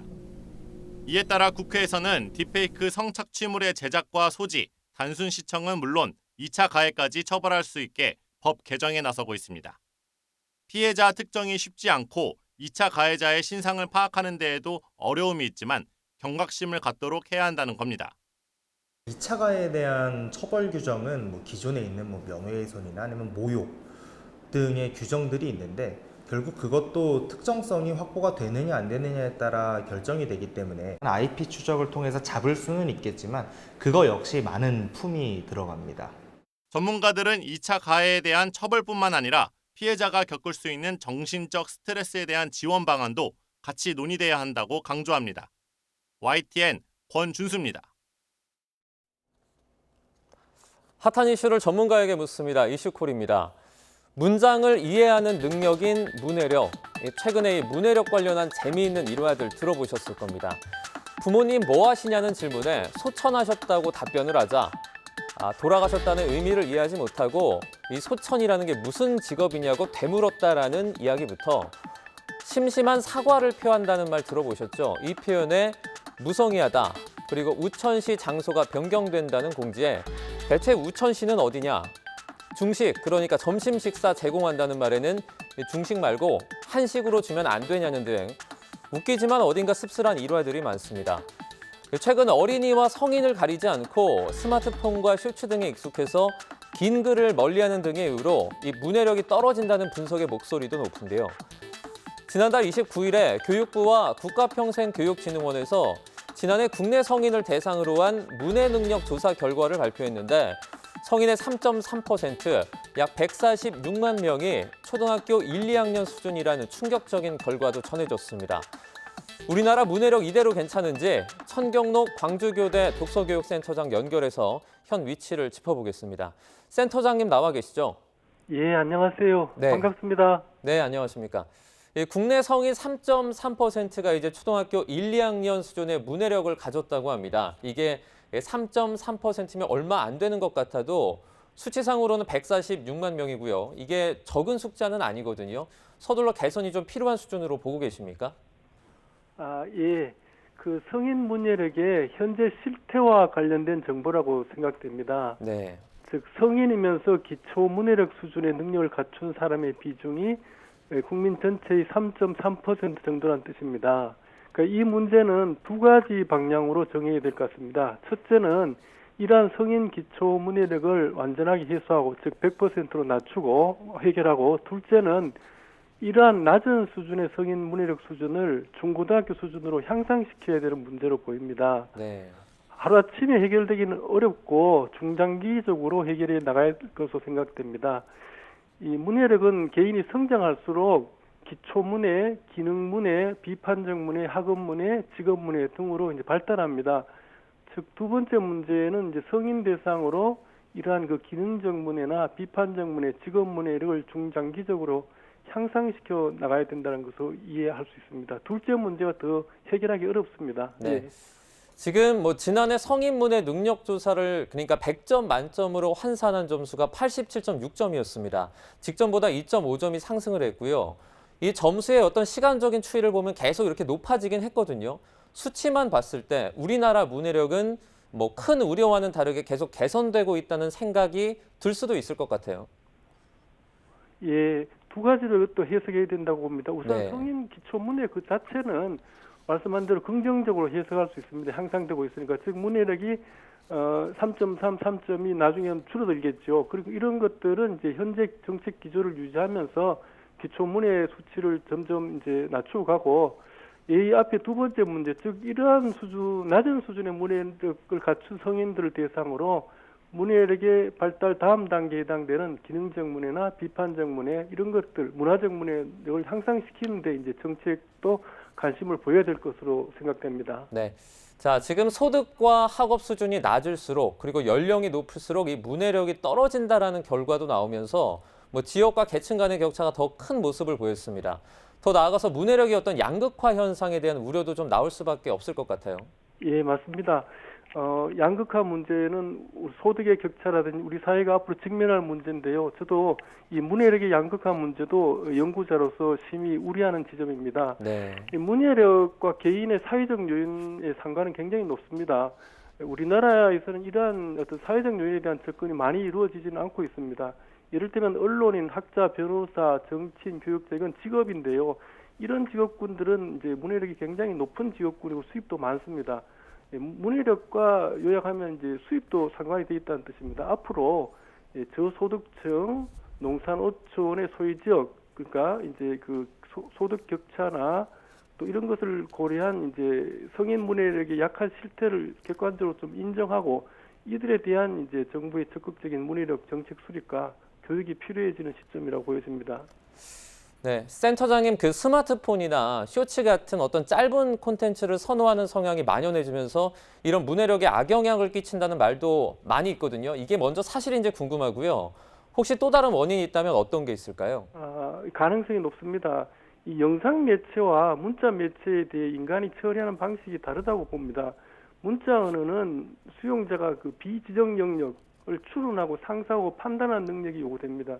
이에 비해 영상 매체는 이러한 과정이 생략되고 모두 제공되기 때문에 앞에서 말하는 그 기능적 문해력이나 비판적 문해력이 이제 부정적 영향을 줄 수 있습니다. 네. 그런데 과학 기술의 발달로 이런 미디어 매체의 발전을 우리가 외면할 수는 없을 것입니다.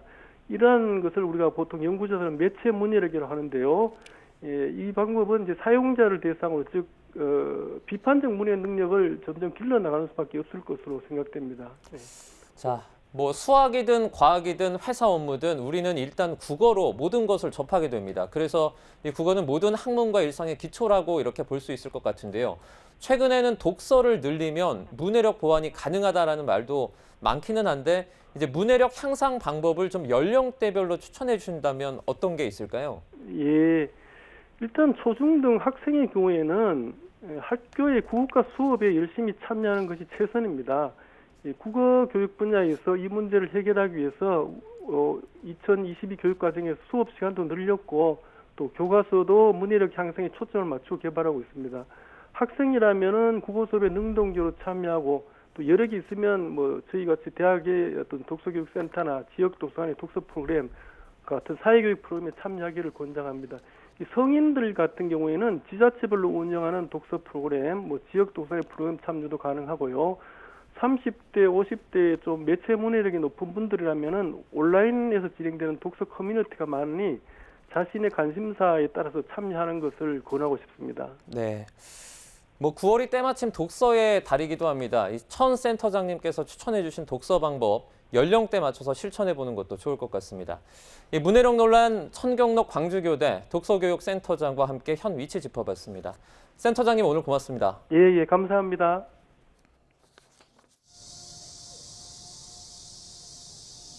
현재 중부를 중심으로는 쾌청한 가을 하늘이 드러났습니다. 이곳에도 파란 하늘이 펼쳐져 있는데요. 오늘은 서쪽을 중심으로 늦더위가 이어지겠습니다. 현재 서울 기온도 30도 가까이 올랐는데요.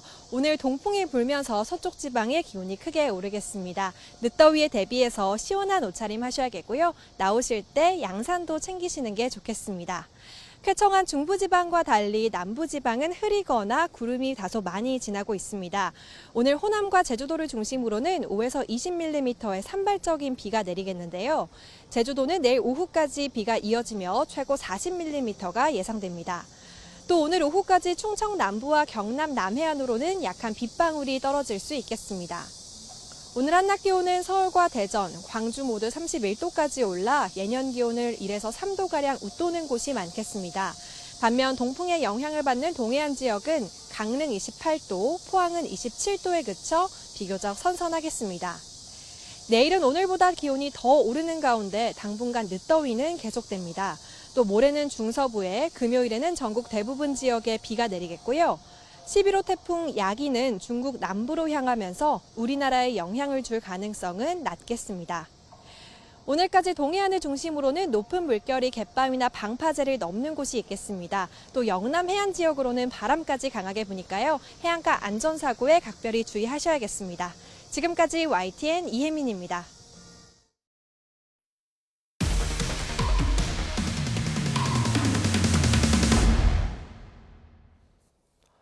대한축구협회가 수백억 원대 대출을 위해 정부 승인을 요청했을 때 상환 계획까지 담아달라는 보완 요구를 받아왔던 것으로 확인됐습니다. 하지만 축구협회는 이 요구를 받고도 그대로 대출을 실행한 것으로 파악됐습니다. 김영수 기자의 보도입니다. 대한축구협회가 615억 원짜리 마이너스 통장을 만든 건 감독 선임 절차 논란으로 우연히 드러났습니다. 근데 원래는 승인을 받고 그렇게 해야 되는데 그렇게 안 한 것 자체가 사실은 위반을 한 거라서요. 축구협회가 문화체육관광부에 처음으로 대출 승인을 요청했을 때 보냈던 공문을 YTN이 입수했습니다. 축구 종합센터 건립 예산이 부족해 615억 원을 빌리기로 결의했다는 내용입니다. 공문엔 딱 한 장이 전부입니다. 615억 원 근거를 추산한 게 부침 자료에 포함됐습니다. 축구센터를 짓는 데 들어가는 돈과 쓸 수 있는 재원을 나열하기만 했는데 그마저도 예산안 보고용을 그대로 옮겨온 것으로 보입니다. 이사회와 대의원총회 속기록에는 질문 하나 없이 거액의 대출을 승인하는 과정이 담겼습니다. 축구협회가 이메일로 자료를 보낸 건 지난 2월 16일과 21일, 그리고 일주일 뒤 두 담당자가 만났습니다. YTN 취재 결과 당시 문체부 담당자는 대출 필요성과 상환 계획도 봐야 한다며 추가 자료 제출을 요구한 걸로 확인됐습니다. 그런데 축구협회 대출은 담당자끼리 대면한 다음 날 곧바로 실행된 걸로 파악됐습니다. 담당자끼리 만나기 전에 이미 대출 서류 작성 절차를 마쳤던 겁니다. 축구협회는 이에 대해 대출을 먼저 진행하고 추후 승인하는 것으로 협의했다고 주장했습니다. 축구협회는 그러나 6개월이 지난 지금까지도 추가 자료를 내지 않았고 승인 절차도 멈췄습니다. 축구협회가 615억 원짜리 마이너스 통장을 모두 사용한다면 한 달 이자만 3억 원에 육박할 것으로 추산됩니다. YTN 김영수입니다.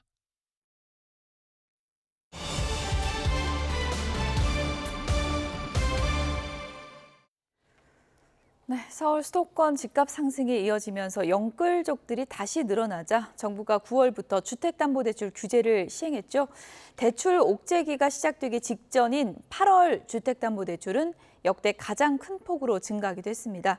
오늘 정철진 경제평론가와 잠시 이 문제 좀 짚어보도록 하겠습니다. 어서 오세요. 네, 안녕하십니까. 대출을 확 옥죄는다고 하는데 어떻게 옥죄는 겁니까, 이번에? 당국이 하는 게 있고요. 또 예. 시중은행에서 하는 게 두 가지 측면으로 나눠볼 수 있을 것 같습니다. 당국에서 하는 것은 원래 시행하려고 했던 7월에 시행하려고 했던 이제 스트레스 DSR 2단계가 적용이 된다라고 볼 수 있고 이와는 별도로 지금 시중은행에서 이제 각기 전세담보대출을 제한한다든가 주택담보대출의 이제 만기를 기존의 50년짜리는 안 실행하고 30년으로 줄인다든가 이렇게 이제 두 개의 방향성으로 좀 나아가서 대출 규제가 이루어지고 있습니다. 네, 근데 이제 대출 옥죄는 거 뭐 만기도 줄이고 은행들이 지금 뭐 요건도 굉장히 까다롭게 하고 네. 나오는 내용들을 보면 많은 분들이 전에 부동산 화랑 때도 안 했는데 너무 옥죄는 것 같다 이런 말들이 벌써부터 나오더라고요. 그렇지는 않을 겁니다. 그렇진 아마 않습니까? 예. 이제 문재인 정부 때 부동산 규제를 했을 때와는 지금 아직도 규제는 비교도 하질 만큼 약한 상태고요. 그렇군요. 그러나 싹 다 풀어줬다가 이렇게 급작스럽게 다시 규제를 늘린다고 하니까 없다가 생기니까 맞습니다. 굉장히 또 답답한 거죠. 예, 체감 효과가 훨씬 더 크다 예. 이렇게 볼 수가 있겠고요. 앞서 얘기한 것 첫 번째 당국이 시행하는 2단계 스트레스 DSR 이게 9월 1일부터 시행이 됐고요. 원래는 7월 1일부터 시행하려고 했었는데 예. 아마 여러분들도 많이 들어보셨을 겁니다. 이 DSR이라는 게 분모에는 나의 연간 소득이 들어가고요. 예. 분자에는 내가 진 빚을 1년간 상환해야 될 원리금이 들어가는 거거든요. 예. 그래서 이제 그 비율을 1금융권에서는 40%로 끊고요. 뭐 2금융권에서는 약간 50% 조금 더 숨통을 주지만은 1금융권은 굉장히 이제 조이게 되는 건데 이 스트레스 DSR은 뭐며 예. 그것도 1단계가 아닌 2단계는 뭐냐. 예. 여기서부터 이제 많이 헷갈리시는데 스트레스 DSR은 우리가 2022년을 겪다 보니까 이게 금리가 올라갔잖아요. 예. 그래서 금리가 올라가는 것도 굉장히 가파르게 올라가서 스트레스성 굉장히 금리가 올라갔을 때의 상황도 반영하자라고 해서 현재 받은 금리에다가 가산금리를 더하는 게 스트레스 DSR이고요. 예. 원래는 최대 1.5%포인트를 더 더해서 계산을 해야 되는데 이제 1단계는 조금 반영을 했고 이번 2단계 실시를 좀 보니까 원래는 0.75%포인트를 올려야 되거든요. 근데 약간 이게 지금 수도권이 심상치가 않잖아요. 그러니까 당국이 1.25%포인트를 가산금리를 더 주고 예. 수도권에서 이제 집 살 때는 그다음에 비수도권은 0.75%포인트. 이게 내년부터는 1.5%포인트를 더해지는 3단계가 시행이 되니까 지금은 엄밀히 말해서 한 2단계, 2.5단계 예. 그 조치다 이렇게 보시면 될 것 같아요. 그러니까 뭐 당국에서 지금 기류가 대출받기 어려워진다 이런 기류고 지금 시중 은행별로 또 이제 준비하고 있는 내용들을 보면 일부 은행은 집 있으면 지금 전세 대출 안 해준다는 건가요? 일부 은행은? 예. 그러니까 지금 제가 말씀드렸던 거 스트레스 DSR, 예. 2단계 스트레스 DSR은 당국에서 실시하는 거고요. 예. 지금 당국 또 금감원, 금융위 모두가 대출을 옥죄라라고 우회적으로 압박을 하고 있잖아요. 그래서 지난주부터 은행들이 개별적으로 우리는 이렇게 대출을 규제하겠습니다라고 나온 것이고 가장 많이 지금 뉴스에 언급되는 곳이 우리은행입니다. 우리은행 같은 경우에는 이제 전세담보대출을 죄는데 상당히 죄요. 기존의 유주택자들, 집이 있는 분들은 전세대출을 중단하겠다. 더 추가로 안 해주겠다 하고 세대원이 모두 무주택자여야지만 전세담보대출 실행한다. 한 명이라도 집이 있으면 왜냐면 이거를 이제 전용할까 봐 그러는 거죠. 집 사는데 이런 부분이 있고 또 하나가 증액은 오케이인데 추가는 안 돼요. 이게 뭐냐면 어떤 이제 전세담보대출을 우리은행에서 받았어요. 근데 집주인이 전세금을 올려달라고 해요. 그래서 증액을 하는 것은 오케이. 같은 데 사는 거는 오케이. 그러나 이제 더 큰 집, 그래서 더 비싼 전세로 내려고 있는 상황에서 다시 한번 더 받은. 물론 이게 이제 일종의 약간 교집합이 있는 기간이기는 하나 그것은 실행해 주지 않겠다라는 것이고요. 이게 이제 가장 강력한 우려은행인데 이뿐만이 아니라 이 전세 대출 같은 경우에는 상당히 다른 은행에서도 모두 한 가지를 더 제한하는 게 조건부 전세 대출입니다. 아마 이거를 지금 실행해서 집을 사려는 분들도 분명히 있었을 것 같은데 이 조건부 전세 대출은 뭐냐면 전세 대출을 받을 때 갭 투자에서 많이 이용을 하는 겁니다. 집주인의 명의가 바뀐다라는 약속을 하고 그 현장에서 기존 집주인 새로운 집주인, 세입자 셋이 모여서 일종의 동시 패션을 하면서 이제 하게 되는데 이런 형태가 이제 조건부 전세 대출인데 이건 거의 대부분의 은행에서 지금 안 하겠다고 막겠다고 하거든요. 그렇기 때문에 아마 가장 전세 대출에서 좀 타격을 볼 수 있는 게 이 조건부 전세 대출이다.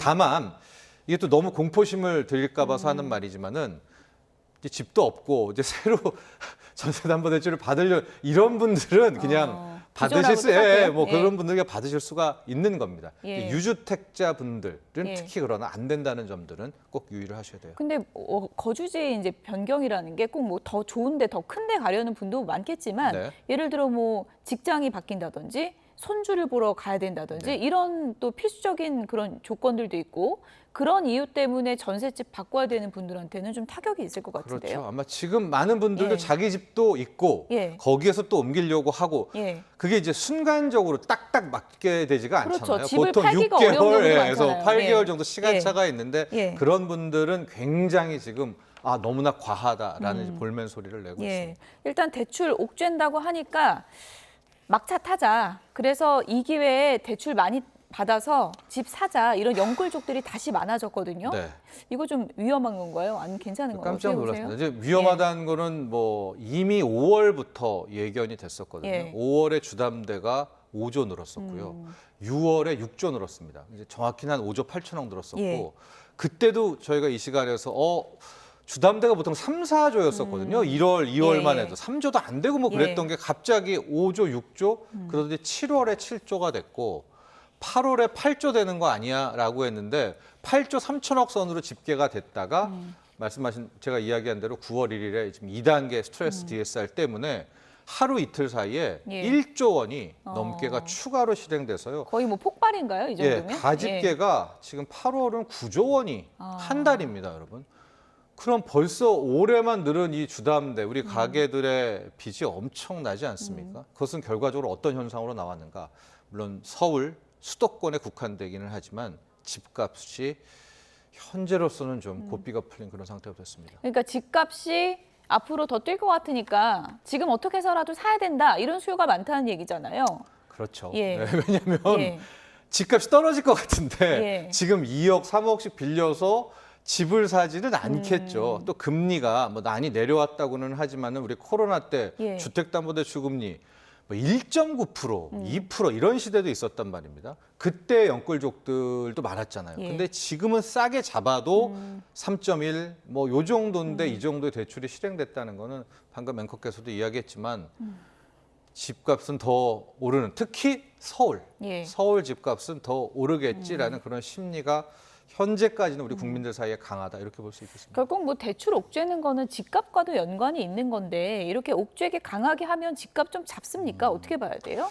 여러 가지 임상 뭐 과거의 경험도 있고요. 연구 결과 뭐 KDI 연구도 있고 하는데 단기적으로는 효과가 있다라는 것이 일단은 확인이 됐습니다. 그러나 항상 우리가 봤지만 이렇게 한번 이 집값에 이게 판도라 상자가 열리게 되면 이게 꽤 오랜 시간으로 가지 않습니까? 예. 그러니까 중장기적으로 갈 때는 대출 규제에 국한되지 않은 공급 대책이라든가 이런 추가 대책이 필요하고 또 하나 많이 제언하는 것들이 우리가 예상되는 규제를 하면은 안 된다. 그게 뭐냐면 1단계 할게, 이제 2단계 할 때, 요 다음엔 요거 할게. 이렇게 순차대로 가면 순차대로 집값을 밀어 올린다는 겁니다. 예. 과거에 이제 문재인 정부 때도 많은 그때 전문가들이 얘기할 때 뭐 유의 지역, 투기 지역, 투자 지역 뭐 이렇게 막 규제 지역 했지 않습니까? 예. 그러지 말고 바로 분양가 상한제, 바로 처음에 강력한 거를 했었으면 하는 이제 그런 지적들이 많이 있었잖아요. 그래서 지금 나오는 것도 결과적으로는 2단계, 3단계 하지 말고 집값을 정말 잡을 거라면 예. 바로 3단계를 들어가고 3단계에서도 지금 논란이 되고 있는 전세담보대출도 아예 DSR 계산에다 넣고 LTV까지도 다시 꺼내죠. 이제 할 때 바로 해야 시장을 누를 수가 있지 여기서 조금씩 하다 보면 계속 밀릴 것이다. 또 대출 규제에 대해서 이런 의견도 함께 존재하고 평론가님 있습니다. 얘기 듣고 깜짝 놀라는 분들 많을 것 같아요.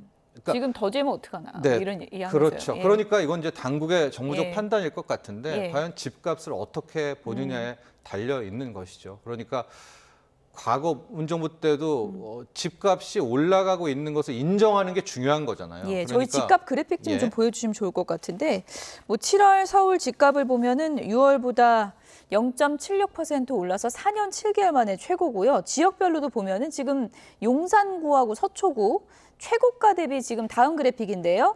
회복 수준을 보면은 99까지 올라갔으니까 지금 거의 최고가까지 다시 올라갔다는 얘기잖아요. 그 이상이죠. 왜냐하면 저게 지금 평균값일 겁니다. 예. 예, 평균값이니까 평균이 전 최고가의 99, 97이었다는 것은 윗단에서는 전고점을 넘어선 물량이 있다라고 봐야 되겠고요. 예. 마포구 쪽에서도 거의 전고점의 단 물량들이 지금 나오고 있는 그런 상황인데 예. 다만 한 가지 또 말씀드리고 싶은 것 그리고 정부에서도 조금 더 보자 하는 게 이게 지금 서울에서만 그렇군요. 저러고요. 예. 수도권만 가도 케이스 바이 케이스입니다. 지난 2017년부터 2021년까지 왔던 그 전고점을 회복한 수도권 지역도 있는가 하면은 예. 오히려 그때보다도 지금 더 낮은 낮은 데도 곳이 수도권도 있고 지방으로 가면은 실은 이 뉴스가 아마 그분들에게 지방 예. 쪽에서는 전혀 뭐 집값이 움직인다고 이렇게 생각할 지역별 수도 편차가 있을 크다. 거거든요. 예, 이런 얘기 그런데 주셨는데, 예. 서울 집값을 우리가 바로메터로 삼는다면 지금 빨간불이 들어오는 것은 맞습니다. 예.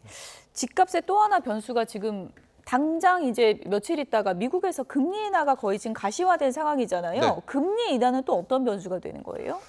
금리를 인하하면 예. 시장 금리가 떨어지고요. 우리도 결국 내립니까? 우리의 주담대 금리가 예. 떨어지게 되는 그렇게 예. 주담대 금리가 떨어지면 금리 부담은 떨어지는데 집값은 더 올릴 것 같다. 그럼 이제 영끌족들이 또 나오게 되는 이런 부작용이 있게 되는 건데요. 얘기하신 대로 미국은 거의 9월에 금리 인하를 우리 추석 때인데요. 예. 할 것 같습니다. 100%인데 폭은 추석 직전이더라고요. 이제 보니까. 0.25일지 이제 0.5일지는 예. 우리가 아직은 이제 그 뭐 정확히는 알 수는 없지만 금리 인하를 하게 되고 그럼 다음 공은 우리의 한국은행으로 넘어올 그렇죠. 거 아니에요. 예, 그러면 이제 한국은행의 금리 인하 이창용 총재가 지금 굉장히 머리가 예. 아픈 그런 상황이 된 거죠. 10월에 바로 내릴까요?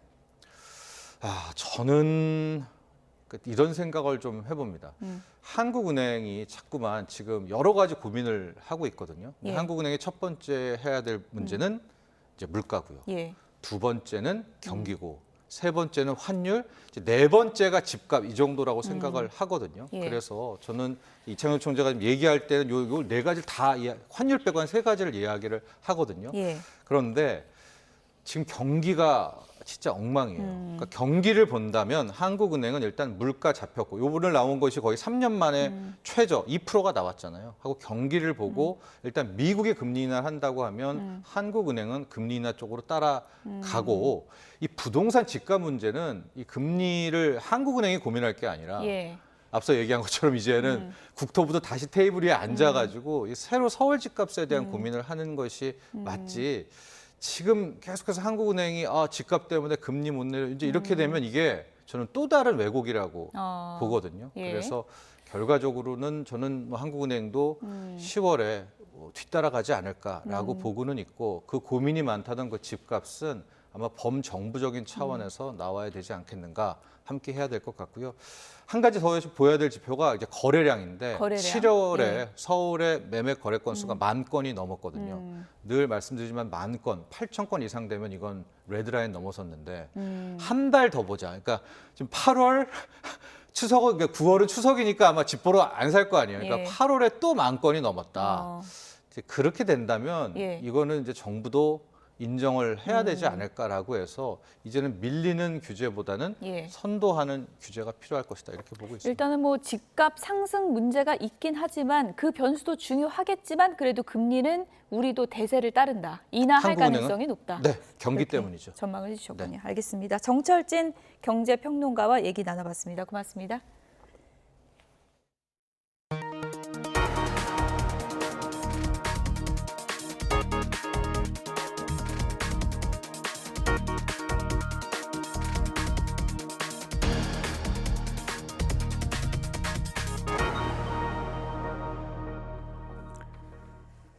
가을 꽃게철을 맞아 대형마트들이 최저가 경쟁을 벌이고 있습니다. 잇따라 경쟁사보다 가격을 내리다 보니 100g에 700원대 꽃게까지 등장했는데요. 이렇게 출혈 경쟁에 나서는 이유가 뭘까요? 황보혜경 기자가 취재했습니다. 싱싱한 서해안 해꽃게 판매대 앞에 긴 줄이 늘어섰습니다. 산란기를 맞은 꽃게 조업 금지 기간이 끝나면서 대형마트들이 본격적으로 가을 꽃게 판매에 나섰습니다. 올해 첫 꽃게인데요. 가격도 저렴하게 나왔고 맛이 어떨까 궁금해서 사러 나왔습니다. 현재 대형마트 꽃게 가격은 이마트가 100g에 792원, 롯데마트가 850원 등입니다. 이마트는 애초 950원이었던 가격을 최저가 경쟁 끝에 700원대 후반까지 내렸습니다. 마진을 최소화하면서까지 가격 경쟁을 펼치는 것은 이 시기 꽃게가 마트의 효자 상품이기 때문입니다. 이곳 대형마트의 경우 금어기가 끝난 8월 중순부터 10월 초까지의 가을 꽃게 매출이 1년 꽃게 매출의 80%를 차지합니다. 제철에만 맛볼 수 있는 수산물이라 고객들의 발길을 이끄는 효과도 있습니다. 꽃게 대형마트에서 할인 구매한다길래 오늘 일부러 왔어요. 구매하러. 꽤 많이 샀어요. 한 2kg도 넘게 산 것 같아요. 여기에 지난 2021년부터 쿠팡이 꽃게 판매에 뛰어들면서 대형마트의 자존심이 걸린 싸움이 본격화됐습니다. 생물 꽃게는 산지 확보와 빠른 냉장 배송 시스템까지 갖춰야 해 대형마트의 동무대나 다름없었는데 쿠팡은 산지 직송과 다음날 새벽 배송을 무기로 판도를 흔들고 있습니다. 후기나 이런 작성된 글을 보고 평이 좋으면 온라인으로도 많이 구매하는 것 같습니다. 이미 생필품 등 공산품은 쿠팡이 주도권을 가져간 지 오래. 제철 신선식품마저 내주었다가는 설 자리가 사라질 수도 있다는 위기감에 마트들은 생존을 위한 경쟁에 나서고 있습니다. YTN 황보혜경입니다. 미국 노동절을 맞아 민주당 대선 후보인 해리스는 북부 경합주의 승패를 좌우할 노동자 표심을 공략하는 데 집중했습니다. 공화당 대선 후보인 트럼프는 토론을 일주일 앞두고 해리스에 대한 네거티브 공세 수위를 끌어올렸습니다. 워싱턴에서 권준기 특파원입니다. 해리스 부통령의 미국 노동절 유세에는 역대 가장 친노조 성향 대통령이라고 자부하는 바이든이 지원에 나섰습니다. By the way, it was the single best decision I made as President of the United States of America. 해리스는 바이든 대통령 뒤를 이어 노조에 더욱 힘을 실겠다며 쇠락한 공업지대인 러스트벨트 경합주 노동자들의 지지를 호소했습니다. 특히 철강 노조를 향해 일본 제철의 미국 철강 회사 인수 추진에 반대한다는 뜻을 분명히 했습니다. It is vital for our nation to maintain strong American steel companies, and I couldn't agree more with President Biden. U.S. steel should remain American-owned and American-operated. 트럼프 전 대통령도 노동절을 맞아 SNS에 글을 올렸습니다. 공정한 무역 협상으로 노동자를 보호한 건 자신이라며 해리스는 인플레이션으로 노동자에게 고통을 안겼다고 비판했습니다. 또 네거티브 공세 수위도 끌어올리며 과거 토론회와 청문회에서 상대를 끔찍하게 다룬 해리스는 비열하고 악랄하다고 비난했습니다. She's defective. She's a defective person. And we don't need another defective person as President of the United States. We just had that. 워싱턴 포스트는 지난주 일주일간 대선 캠페인 광고 가운데 57%가 해리스 공격이었고 트럼프 공격은 8%에 불과했다며 트럼프의 네거티브 공세가 두드러졌다고 집계했습니다. 신문은 더 이상의 외연 확장 가능성이 크지 않은 트럼프 캠프가 해리스 지지세를 약화하는 데 초점을 맞춘 거라고 분석했습니다. 워싱턴에서 YTN 권중기입니다. 일행 뒤를 따라 천천히 걷고 있는 여성, 갑자기 이렇게 보도블록이 꺼지면서 순식간에 사라졌습니다. 주변 벤치에 앉아있던 남성도 함께 떨어질 뻔했다가 간신히 빠져나왔는데요. 지난달 23일 말레이시아 퀄라룸푸르 중심가에서 발생한 땅 꺼짐 순간입니다. 깊이는 약 8m고요. 소방당국이 땅 및 거세게 흐르는 지하수에 피해자가 쓸려 내려갔을 것으로 보고 있는데요. 하지만 수색 활동은 9일 만에 공식 종료됐습니다. 피해자의 슬리퍼 한 켤레 외에 더 이상 나오는 게 없었기 때문인데요. 여기에 사건 발생 지점 50m 떨어진 곳에서 또 다른 땅 꺼짐이 생기는 등 추가 위험 가능성도 제기가 됐습니다. 피해자 구조를 기다리던 가족은 사고 현장에서 마지막 기도를 올린 뒤 인도로 돌아갔습니다. 호주에 있는 한 동물원에서 사육사가 호랑이에 물렸습니다. 현지 시각으로 지난 2일 퀸즐랜드주 골드코스 인근 관광지역에 있는 호주 최대 테마파크인 드림월드에서 47살 여성 사육사가 호랑이에 물린 건데요. 이 사육사는 경험이 많은 베테랑으로 알려졌지만 미처 사고를 피하지는 못한 것으로 파악됐습니다. 다행히 병원 치료를 받고 지금은 안정적인 상황인 것으로 전해졌는데요. 동물원 측은 호랑이가 사육사를 공격하는 일은 아주 드문 사례라며 원인 등을 조사할 계획이라고 밝혔습니다.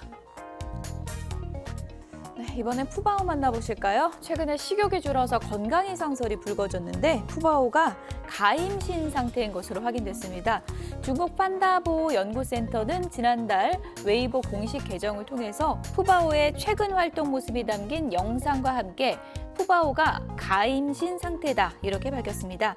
40초 분량의 공개된 영상을 보면 푸바오가 야외 방사장으로 걸어 나와서 대나무 죽순 등을 꺼내 먹으면서 예전보다 활동량이 좀 줄어든 모습이 담겼는데요.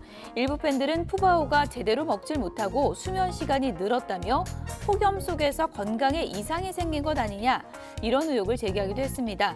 이에 대해서 판다보호 연구센터 측은 푸바오가 가임신 상태라고 공식 답변하면서 지난달 중순부터 호르몬 변화로 식욕과 활동량이 줄어든 반면 휴식 시간은 늘었다고 설명했습니다. 몇 년 전 북유럽 바다에 나타나서 러시아 스파이로 의심을 받았던 흰 돌고래가 죽은 채 노르웨이 바다에서 발견됐습니다.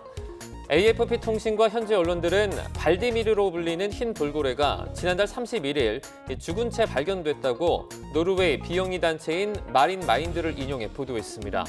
고래를 뜻하는 노르웨이어와 그리고 블라디미르 푸틴 러시아 대통령을 합친 뜻의 발디미르는 노르웨이 남부 바닷가에서 낚시 중이던 아버지와 아들이 처음 신고한 것으로 알려졌습니다. 발디미르는 지난 2019년 노르웨이 북쪽 잉고야 섬 근처에서 처음 발견됐으며 당시 소형 카메라 장비를 달고 있어 러시아 해군의 스파이 훈련을 받았을 거란 의심을 받았습니다. 중부지방은 화창한 가운데 서쪽을 중심으로 늦더위가 나타나고 있습니다. 반면 제주도와 호남 지방은 산발적인 비가 이어지겠는데요. 현장 연결해서 알아보겠습니다. 이혜민 캐스터. 네, 경의선 숲길에 나와 있습니다. 네, 지금 서울은 날씨가 좋아 보여요. 네, 맞습니다. 현재 서울을 포함한 중부지방에는 파란 가을 하늘이 드러났습니다. 하늘이 굉장히 맑고 쾌청해서 길을 거니는 시민들의 표정도 정말 밝아진 모습인데요. 다만 구름이 햇볕을 가려주는 구름이 없어서 기온이 크게 올랐고요. 현재 서울 기온도 30도까지 올라 늦더위가 나타나고 있습니다. 네, 그러면 앞으로도 늦더위가 좀 계속 이어질까요? 네, 맞습니다. 앞으로 일주일 정도는 30도를 웃도는 더위가 이어질 것으로 보입니다. 하늘이 굉장히 맑은 데다 비가 내려도 그 양이 매우 적기 때문인데요. 그래도 아침 저녁으로는 공기가 선선해졌기 때문에 일교차는 더욱 커지겠습니다. 환절기 건강관리에 유의를 해주셔야겠습니다. 쾌청한 중부지방과 달리 남부지방에는 구름이 많거나 흐린 날씨가 이어지고 있습니다. 오늘 호남과 제주도를 중심으로는 5에서 20mm의 산발적인 비가 내리겠는데요. 제주도는 내일 오후까지 비가 이어지며 최고 40mm가 예상됩니다. 또 오늘 오후까지 충청 남부와 경남 남해안으로는 약한 빗방울도 떨어지겠습니다. 오늘 한낮 기온은 서울과 대전, 광주 모두 31도까지 올라 예년 기온을 1에서 3도가량 웃도는 곳이 많겠습니다. 반면 동풍의 영향을 받는 동해안 지역은 강릉 28도, 포항은 27도에 그쳐 비교적 선선하겠습니다. 내일은 오늘보다 기온이 더 오르겠습니다. 모레는 중서부에, 금요일에는 전국 대부분 지역에 비가 내리겠고요. 11호 태풍 야기는 중북 남부로 향하면서 우리나라에 영향을 줄 가능성은 낮을 것으로 전망됩니다. 오늘까지 동해안을 중심으로는 높은 물결이 갯바위나 방파제를 넘는 곳이 있겠습니다. 특히 영남 지역으로는 바람까지 강하게 부니까요. 해안가 안전사고에 주의하셔야겠습니다. 지금까지 YTN 이혜민입니다. 뉴스타워 오늘 순서는 여기서 마치겠습니다. 내일은 더 생생한 뉴스로 찾아뵙겠습니다. 여러분 고맙습니다.